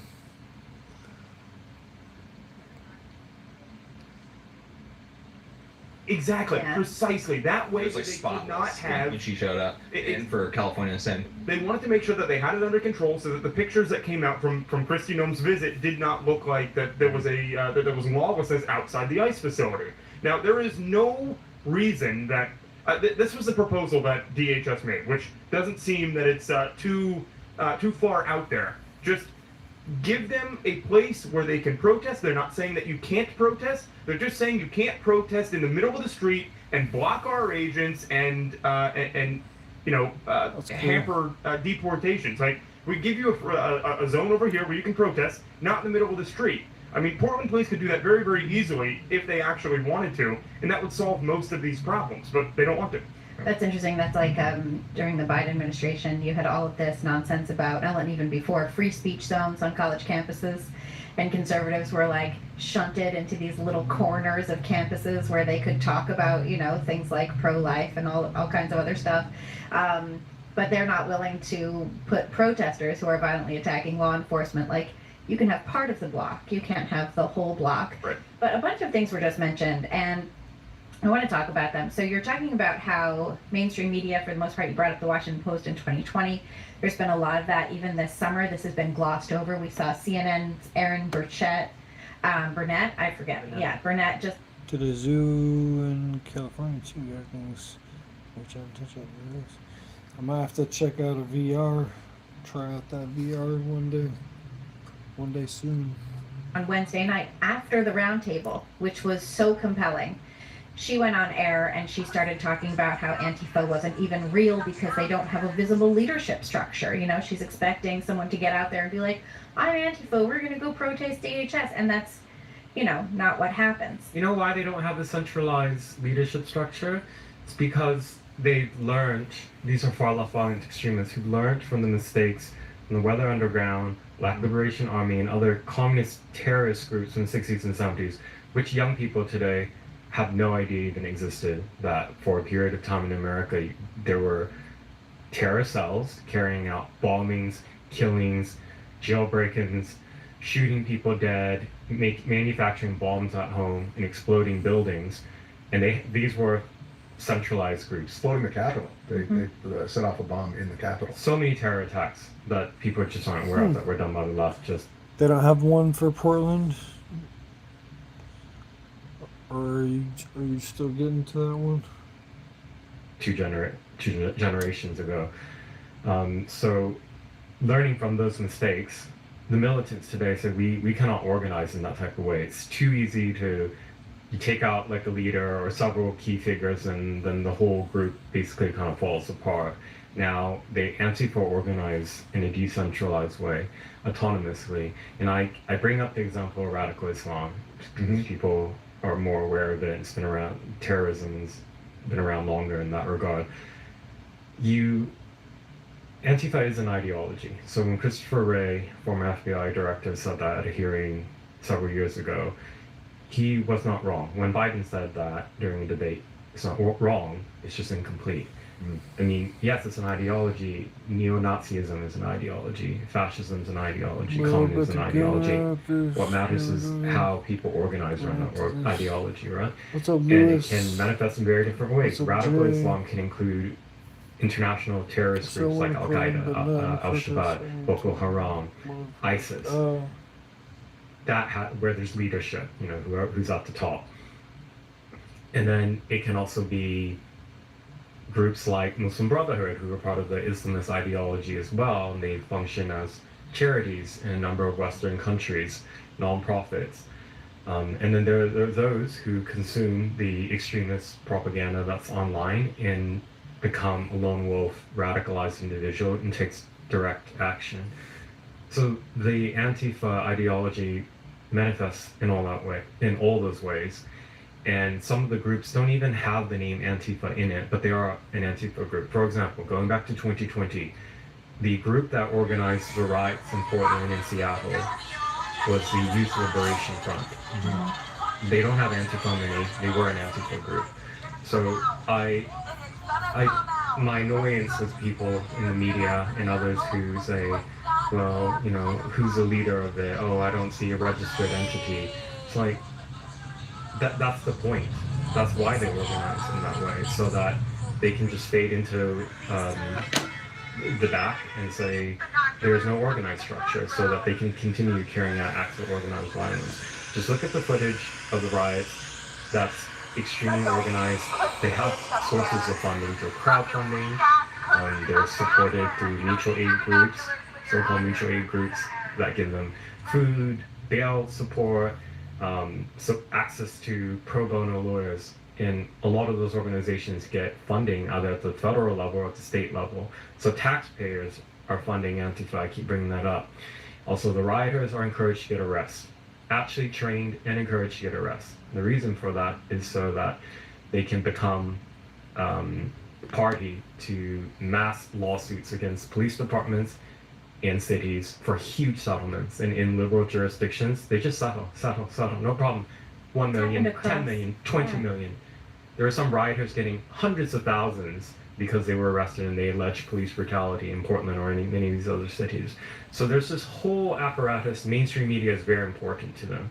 That's why they're so angry about Paramount buying Free Press and placing Barry Weiss at editor-in-chief of CBS, because they need the fellow travelers who work in ideological fellow travelers who work in mainstream media to mainstream the propaganda, and they need stenographers for their lies there, and they need as well who parrot certain things out of ignorance.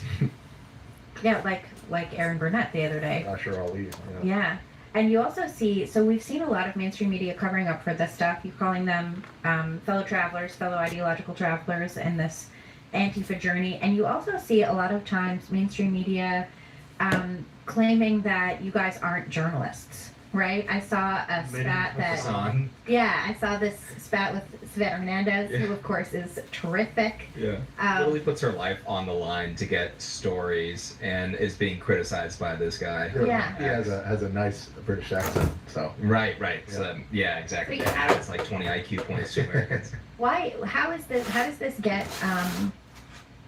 how is this let to stand? How is this legitimized? This idea that you guys aren't journalists. Savannah's, saying she's not a journalist.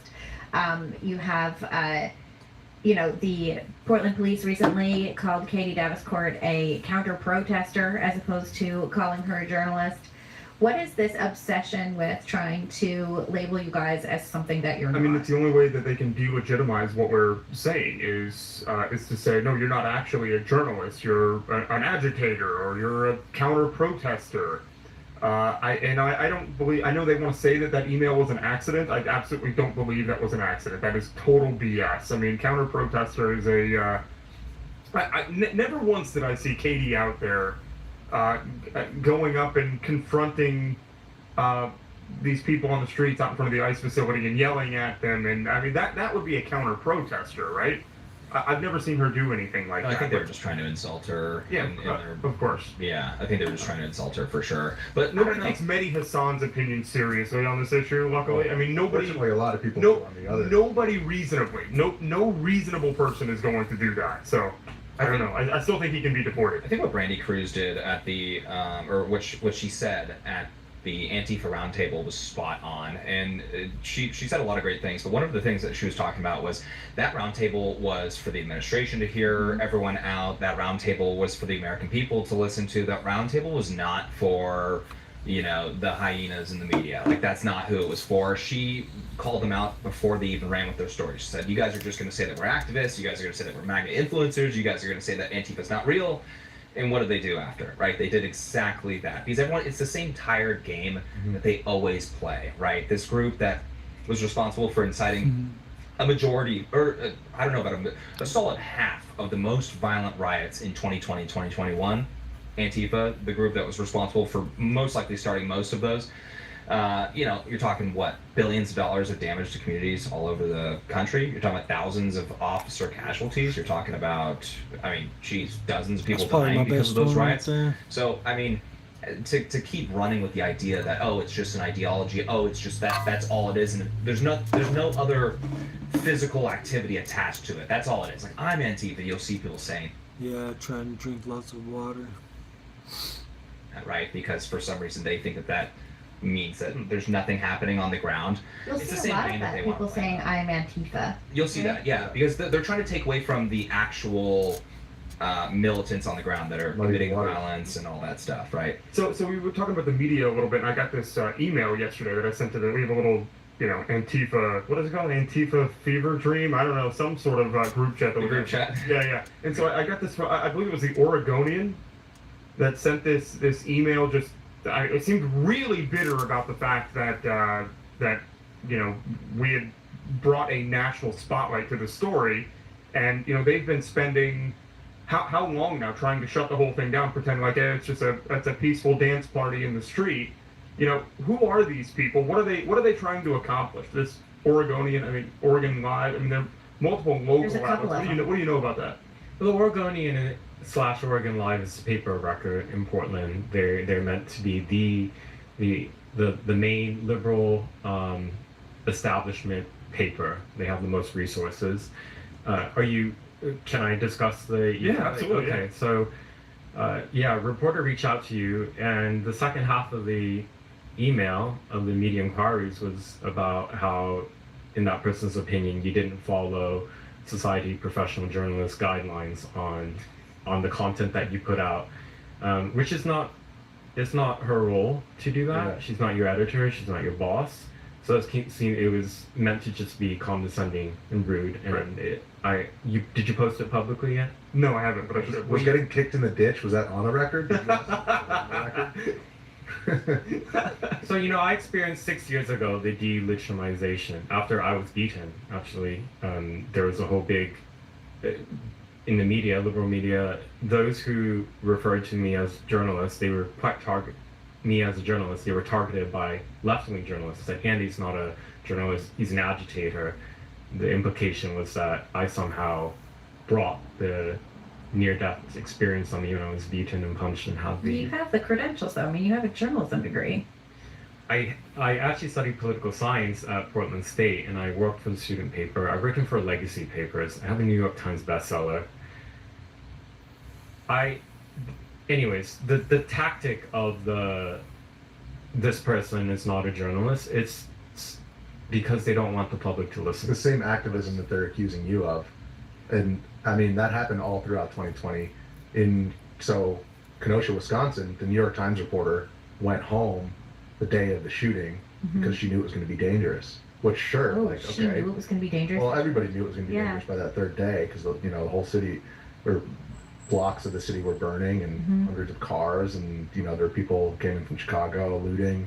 And so after the shooting happened, Kyle Rittenhouse shot Joseph Rosenbaum right in front of me. New York Times, I spoke with their forensics guy, that guy named Christian Tribart, and he was trying to piece things together. I spoke with them for like 4 hours in the days after the shooting, and they relied on my reporting for that. Then after January 6th, the New York Times photographer takes a photograph of me.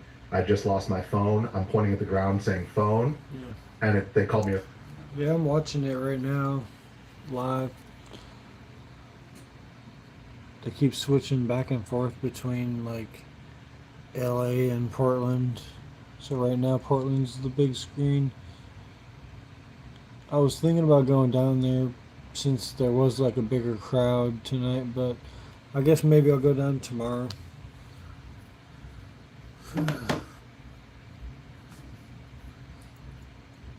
Because now it's a little bit too late. It's almost 11 here.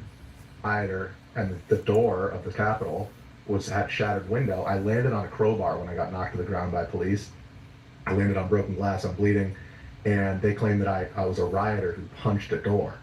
So they're implying not only that I cracked that window, but that I'm a rioter, even though I had congressional press credentials, I was allowed to be there, but I look like a knuckle-dragging Trump supporter. They didn't even go to check, oh yeah, we used this guy's reporting after that shooting in Kenosha. They just instantly called me a rioter. There was an interesting thing, going back to what we were talking about with, calling Savannah not a journalist and the rest of it. Cam Higbee had this. Can you pull this up?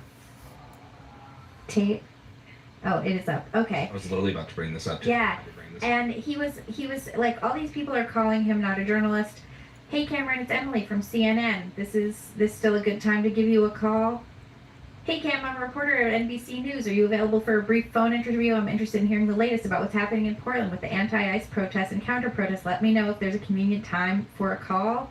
Thank you. They look nice at first. Hey Cam, I'm a reporter with KATU News. I'm reaching out because I saw that you said you were attacked by protesters outside of ICE. I'm sorry to hear that you were harmed. Any chance you might be able to interview? Also, are you a DHS employee?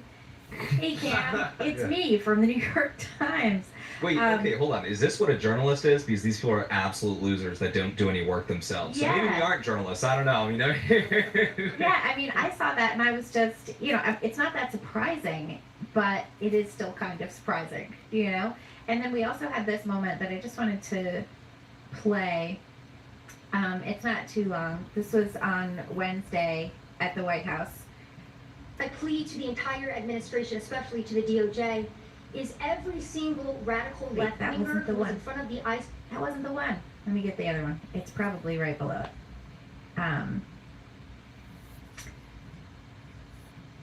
Oh my goodness, how do I not have the right clip? Was it Sav talking? It was Sav, and it was when, here it is. I got it now. The question nobody can answer is why. Why are they doing this? They're like insurrectionists. They're terrible people. But you really wonder why. Why are they doing it? What are they gaining other than they're obviously paid? They're paid a lot of money. Go ahead, please. Mr. President, if I can answer that question. Yeah, I mean, it's like tempting to go down there. But yeah, I don't want to get attacked by these creeps. Because people do keep getting attacked by them. I like just watching from afar too. I like just watching and seeing the weirdos. But it is kind of funner in person. It's more interesting in person. Why they're doing it is because the same media that's sitting in this room with us has declared all of us at this table Nazis and fascists, and they've been doing this for years. This is why Antifa feels emboldened to attack us. Now, almost every single person at this table has been threatened with the steel bat. We've been assaulted, we've been harassed, we've been threatened, and that is in huge part due to the media. So my message right now is for you guys. Because 2 years ago, back in 2020, by the way, I was censored for my reporting on Antifa here in Washington, D.C. You were talking about how safe it is. Now, Mr. President, it wasn't so safe back there then. Yeah, I need to buy some bear spray. Back in 2020, I watched as a father was being mobbed and surrounded by Antifa members as his terrified, crying children looked on and the police here did nothing. I watched as a woman have her hair violently ripped out of her skull simply for waving an American flag on the streets of Washington, D.C. And by the way, if you guys try to go and find any of this footage, you won't find any of it because Twitter deleted all of it because our president shared my reporting and they deleted my entire account immediately after. So now, if you want to know what happened in 2020, all you're going to see is the media headlines that said it was fiery but mostly peaceful. Thanks for that one, CNN. So this is something, I thought it was very interesting that the president asked, why is this happening, Mandy? right? How's So it it was going? sort of a twofold question. On the one hand, he's Happy asking, why Friday. are you guys all getting beaten up for doing reporting? But on the other hand, he was Pretty asking, good. why is Antifa doing this at all? Like, what Just is chilling, the relaxing. issue? And I think we've talked a little bit about the media and why they're doing it. Yeah, I need to get a real gun. But I got this in the meantime. Ready to... They're basically handmaidens to this violent leftist organization How's your night that going? has so many deep tendrils, I think, in internationally, in organizations, in NGOs, in not-for-profits, you know, in local police departments somehow. But what is it that Antifa is looking for? Like, why are they, why is this enemy doing this? What is it that they want? I can answer that. Is it, I mean, is it simply the violent overthrow of the government? I mean, what is it? Yes, for the ultimate goal is to destroy the United States. Antifa as a movement, it's anarchist communism. Like, people sometimes have just simply branded them as communists.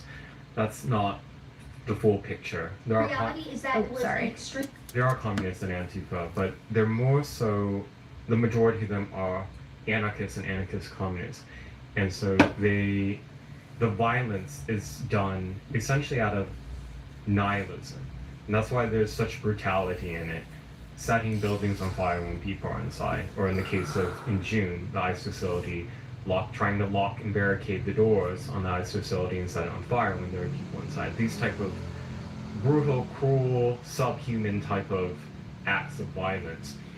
And their motto is become ungovernable. So they want to destroy not just the US as a nation, but they don't want necessarily replace it with like a communist regime. They want to destroy everything, all institutions, the concept of nation states. So when they do things like aid in giving out drug paraphernalia, there's a reason for that. In the homelessness, they believe it's an attack.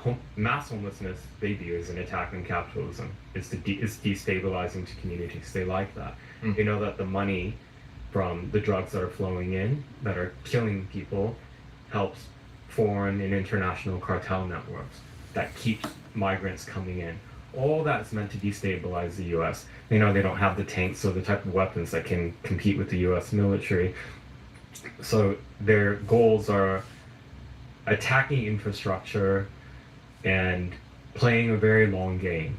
And they've had a lot of success. I mean, 2016 was quite a big turning point. Antifa in the US have existed for a few decades. They became mainstream in 2016 because the media, and this is why the mainstream media is so important to them, mainstreamed their message. America had elected a fascist. We need to resist. We need to fight back by any means necessary. And you see in that last 9 years how Democrats and liberals in the mainstream have become much, much more open and tolerant to political violence. Just think of their reactions every time that you've seen killings of individuals on the right or attempted killings. It's been celebrations and encouragements for more, and they make heroes out of those who have done the killings. Do they want to replace it with anything? Who's they? Antifa? Does Antifa, do they want to replace the West or the United States with something else? They believe that in the absence of nation states, their utopia would be autonomous zones. They've had that type of project. Look at Chaz in Seattle. I was there undercover. There were so many shootings there. People were killed. You know the people who were killed there? They were black people. And this was meant black to, kids, 16 and 19-year-olds. This was meant to be a refuge for black and brown bodies. By the way, where were they killed? Because this is the funny part. Well, it's sad. This is the ironic part. It's ironic and ridiculous. The first thing that happened in the Chaz was they got the 6 block area because Mayor Durkin and Police Commissioner Carmen Best capitulated a 6 block area in the spirit of quote unquote de-escalation. So they had their own little fiefdom, and the first thing they did was set up border checkpoints and put armed guards at the borders. So they set up their own borders for their own autonomous zone that is supposedly part of a future where there are no borders. And then those 2 black kids, 16 and 19-year-old, they got shot at those border checkpoints, and nobody was ever charged for those crimes.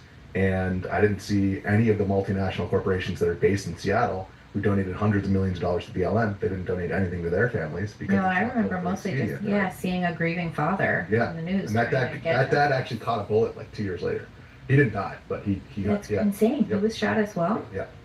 That's awful. Correct me if I'm wrong, but wasn't there also an issue with, because it was, they set up communes, right? Where you could go and get food and stuff, but they would continue to get raided by homeless people and you know, they'd they take all set the up their food. little No mutual cop aid. co-op. No Mutual cop aid co-op. kitchen? No cop co-op. Was it the mutual aid kitchen? Yeah. There's a really dark side to this homeless outreach where Antifa will give food and supplies. It's not just to be charitable. In the context of the riots, these encampments where the food is provided to homeless people, they ruin the homeless people to become rioters.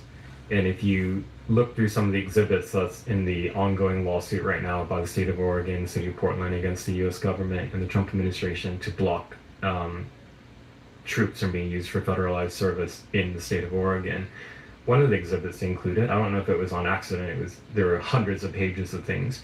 It was a write-up from the Portland police, and it described how a older homeless man at the ICE facility in the summer went up and told the officers there, can you please just let me shake this because I'm being threatened to do it by the Antifa and the mob. So it's like Riot Ribs. Riot Ribs raised hundreds of thousands of dollars in the summer of 2020, and they're just, you'd see the tents that were allowed to basically be set up right across the street from the federal courthouse. The city was allowing these tents to stay there, and you could see the shields, the wooden shields outside of the tents. So these people who were homeless were actively participating in it attracted vagrants. Another thing why Antifa particularly targeted the vagrants to be rioters is because if they get arrested, they get charged, prosecuted, it's of no consequence to the actual network. This is like just riffraff. So in 2020, when the courthouse was besieged in downtown, they were giving out explosives to like teens and youths and homeless people and inciting them to throw it out the building. There was one teenager who was federally convicted. He had no idea who the person in black bloc was that handed him the explosive. He took it and he threw it, and it was a bomb. And so that's like, I hope people realize how like depraved and wicked these militants are. Yeah. And there's so much propaganda and lies about it. The frog costumes, the animal costumes, wall amongs, all propaganda in service of violent militancy, violent extremism. So this guy, just on that topic of the homeless people, real quick. I believe his name is, correct me if I'm wrong, Richard Hernandez. Is it? Who's the? Yes, that's the name. Okay. You're talking about the man who was burning the flag? Burning the flag. I talked to Portland police about him. There was one liaison that I will say that was very much on my side in this entire situation, like against the wishes of the rest of the police bureau, it seems. And he kind of gave me a little bit of insight on this guy, where Portland police actually believe that he is he's being used, as you're saying, by these thugs, these Antifa thugs that are out on the street, using him to commit crimes, sometimes violent crimes, because they know that he won't be prosecuted for it. And why won't he be prosecuted? Just because he's some homeless he's an guy? insane homeless man. I mean, you can hear him in the background. Pretty much every video of me that people were taking, you can hear this guy in the background screaming threats at me. And so they believe he's being compensated in some way and that he's being used because he's mentally ill. I haven't been able to confirm that, but it sort of falls in line with what you're saying. Those are some of the scarier ones too, because they have literally nothing to lose as well. And so those are the ones you definitely have to watch out for. I remember the federal courthouse, the Marco Hatfield Federal Courthouse. Across the river from that courthouse was that big encampment in 2020, I think it was, big homeless encampment. A lot of the people that were rioting there each night were definitely over at that homeless encampment, because we went to go check it out, and they spotted us. Homeless encampment For sure. Literally, I don't know if it's still there. Yeah, but the state set up a place for it. Was a shelter. Yeah, it was a big. It was a huge like rectangle block. There was a video. So Trumpet Man would sound the trumpet. Wasn't he over there? Wasn't he? Yeah. So that's what I'm getting to, is that Trumpet Man. Like I mentioned him extensively in the book. Number one, Jorge interviewed the Trumpet Man, and the Trumpet Man revealed that his own dad is a cop, and so.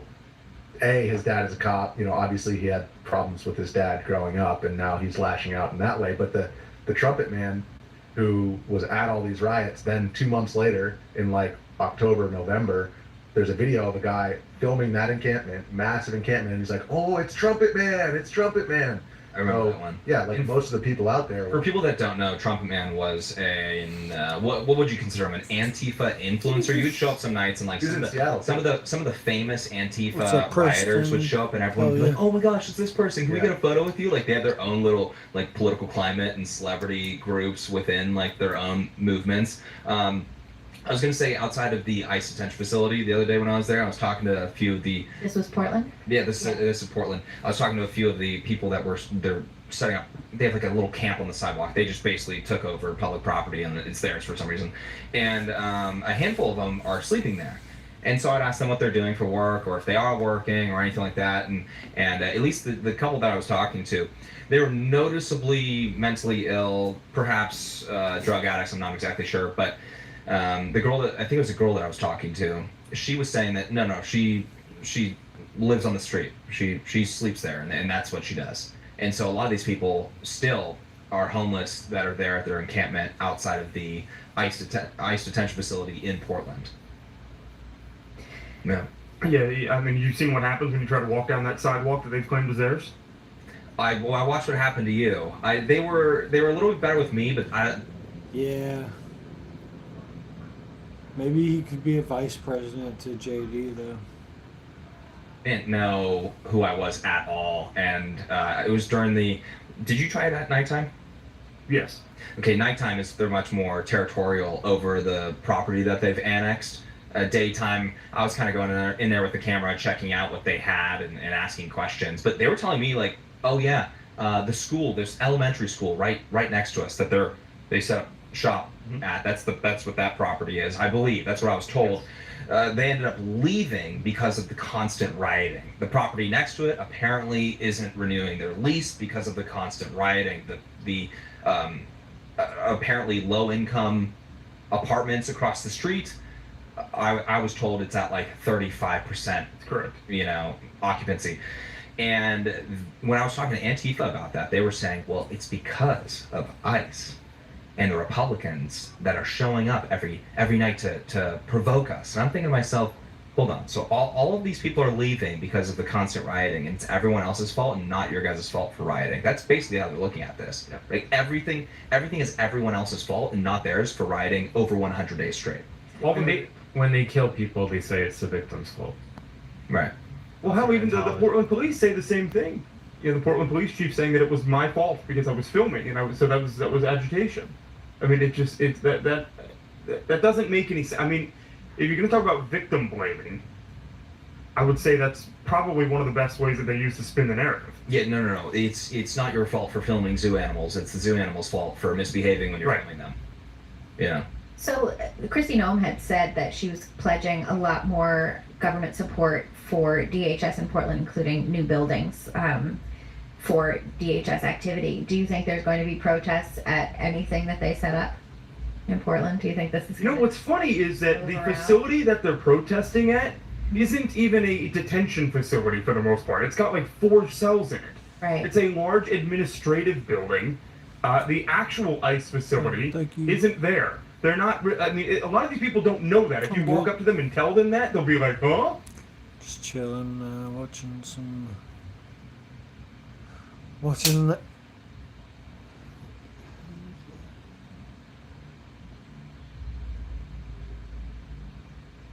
There's just some weird noise over there. Really? Yeah, so they're also just in the wrong place. They're in the wrong place. If they are getting new properties and they're expanding, first of all, they can spread that throughout the city. It's very difficult for all of these groups to be so activated that they're showing up to all of those properties, all of those facilities, and having big numbers every night. Yeah, it's very difficult. Unless something big happens and it's in the news, then you get maybe a couple dabs. a push, right? You get people energized, and they don't so much have that aside from just the stories that come out. And usually it's just some hoax that comes out about deportations. Oh, well, they're handcuffing babies at night. And you're like, dude, that was the stupidest thing. My dad making a joke video with his kid. Yeah, the dad's literally a cop. And they were screaming at it in megaphones up to the rooftop, and so the rest of the crowd is like, oh my God, really? They're handcuffing babies in the middle of the night? So it's stuff like that that's getting them motivated to show up. When I'm talking to the people outside, just like everyday people that are showing, not even the Antifa, but just everyday leftists that are showing up at the ICE detention facility in Portland, they would be giving that reason as a reason for showing up and showing their solidarity, right? It's like every single reason they show up to protest ICE is a hoax. So these are the leftists who are energized by fake news headlines, show up to basically support Antifa.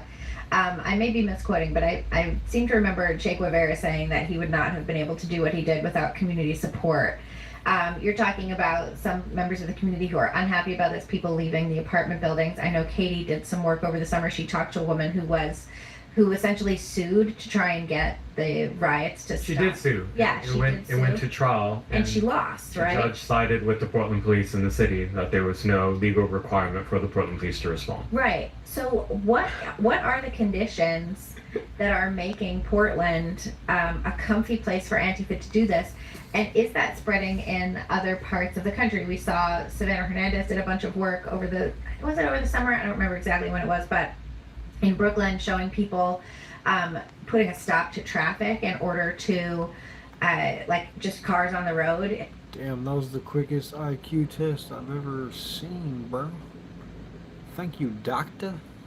Some sort of anti-immigration protest, and then completely being like, oh no, you. They already freed Palestine, bro. Didn't you hear? Have to get to work. That's too bad for you. Anti-ICE protests. Anti-ICE protests, yeah.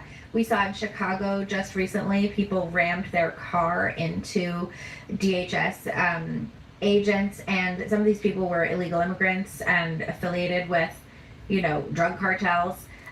What are the conditions on the ground that are, and in 2020 also, we saw a groundswell of support from local communities where, Antifa would go in, BLM would go in and stage all of these protests.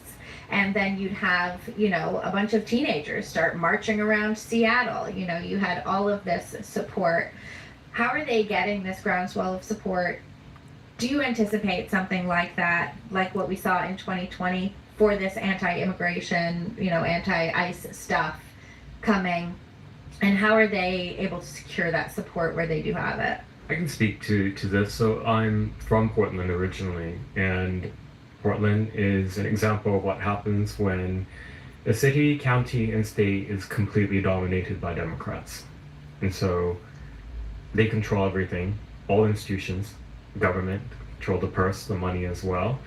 And even on institutions that are meant to be or required to be apolitical, like prosecutors, police, they get pressured to become politicized. They get rewarded for being politicized in the right way. So in 2020, going back to that, the district attorney who came into power in August 2020 during the riots at its height, he was very progressive. He immediately announced that week he wasn't going to prosecute a whole list of riot-related crimes. And that gave essentially permission to rioters to do whatever the hell we want. And they did. Mm-hmm. Police did make arrests. The Portland police at that time, they were using things like tear gas and such, making mass arrests sometimes. By the end of the 120 nights of rioting, there were almost 1,000 arrest cases. Well, that goes to the DA's office, and DA's office stamped no complaint, no complaint, no complaint, which means that they're dropping the case. They did that to 90% of the cases. And it's not just a DA at that time who's to blame. We had a U.S. attorney in Oregon, so this is under Trump's DOJ in the first administration, by the way, who dropped a lot of the federal cases as well, and or gave them sweetheart plea deals. I remember Preferred a lot of resolution. sweetheart plea deal headlines that we had. The same federal courthouse that was being assailed every single night, which is the irony of the whole And you had city council on the side of the rioters, the mayor who's sympathetic to the leftists, the governor then, the governor now. So it works as a whole machine, and it's replicated in other Democrat-controlled states like Washington State and other places. I think that they really rely on, like I was mentioning previously, news stories or an individual that they can base their movement off of to get everybody energized and engaged and wanting to show up. So they certainly have, the more that ICE is in the news for whatever hoax is happening, the more they can get people out there. How is it going to compare to 2020 or 2021? One, I do think that they're going to rely, they need to rely on something bigger. But also, I don't know, Andy, I'm curious your thoughts on this. I don't know that they'll be able to keep it up nationally as we get closer to winter, just because a lot of these people are fair weather protesters. Maybe they come back next year, but it will start dwindling. This is my guess. Once the snow is happening. It's really entertaining. You go out there when it's raining, and there's just no, but like the fascism stops when the rain comes. Yeah, right. Like they're no longer Hitler and Nazis because of bad weather, and that's, we don't. Don't compromise quality insurance for savings or your time for this ad. Hit that skip button, or don't. We don't want to get wet. Right. But I expect it to kind of slow down unless there's something big that happens. And that could happen. I mean, the more that they're interfering with federal operations, the more that they're, preventing these officers from doing their jobs, the more opportunities there are, unfortunately, for mistakes or things to happen, right? Mm-hmm. They're trying to use that. What was he, a preacher?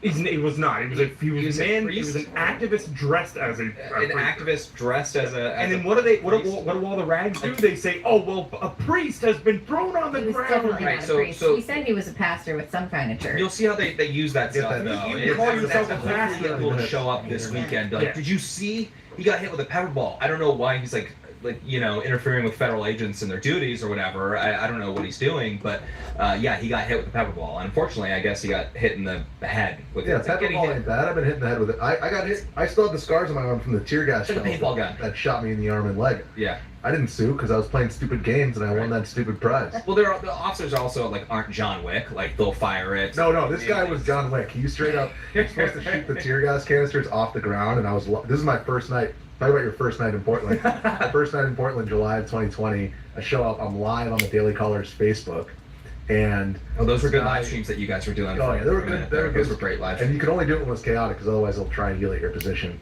So they're all out. They're pushing everybody back, and I'm in between the rioters and the police, and I'm like shaking my gas mask because the guy aims the breech-loaded tear gas shell right at me. They're supposed to shoot it off the ground, and he just blasts me in the arm. My phone falls on the ground. I'm swearing, and as I go to pick up my phone, he reloads and blasts me again in the leg. Wait, hold on. He shot a tear gas canister. Oh yeah. That I thought I broke my radius. Like I literally thought. I mean, I still have the scar on my arm, and it's a bigger one on my leg. Are they still shooting those? Did they stop? 'Cause those are dangerous. I don't know. It was not fun. But with that being said, it's like I put myself in that situation. There were lawsuits from protest rioters complaining that they were shot with rubber bullets. Yeah, those are worse than the pepper ball. I will say the rubber bullet hurts. The 40 millimeter? Yes, 40 millimeter. They were suing about the rubber bullets. Yeah, the metal but also scary. Yeah. The way that the rubber bullets came in is that all of the police departments were required to use less lethal munitions. Yeah. And then also apparently you can't use those. Like, what's the deal? How are police officers? You just have to. It's just going to be hand-to-hand combat from now on. That's what they want. I mean, what like is saying certainly effective is tear gas is effective. Pepper balls are pretty effective too. Whatever they're using in Portland, by the way, those pepper balls. So basically, it's a paintball thing, hard shell, whatever's inside, some chemical irritant. Yeah. And whatever they were using in Portland the other day was really strong. I mean, it's way spicier than I remember. You get a little bit of it, like it can be shot 10 minutes ago, and that wind picks up a little bit. It'll pick it right back off the ground. It'll shoot the ground, and it'll be getting. I mean, it'll.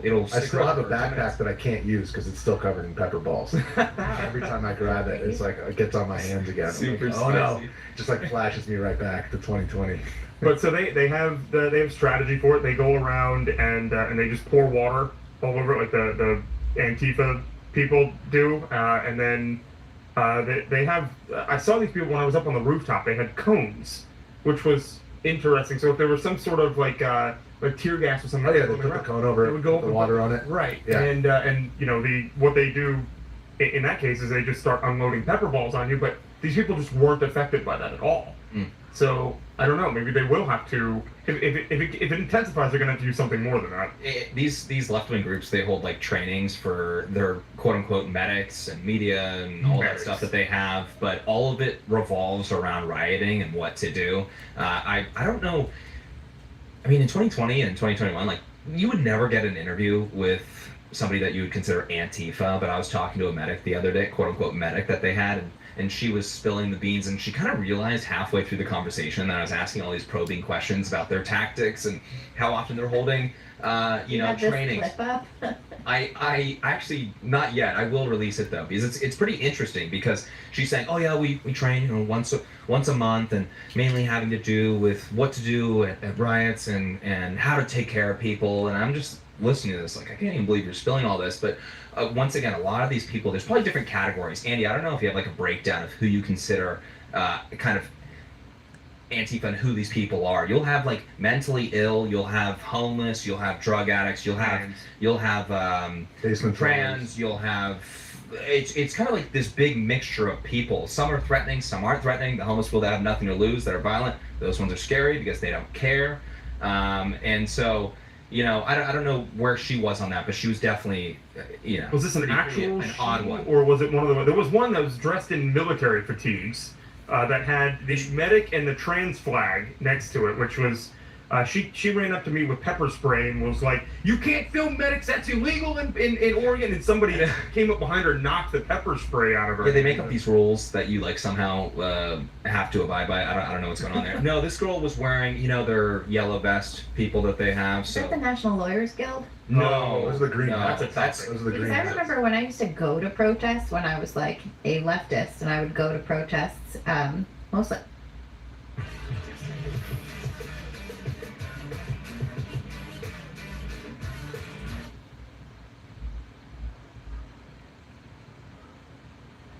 NetCredit is here to say yes to a personal loan or line of credit, even when other lenders won't.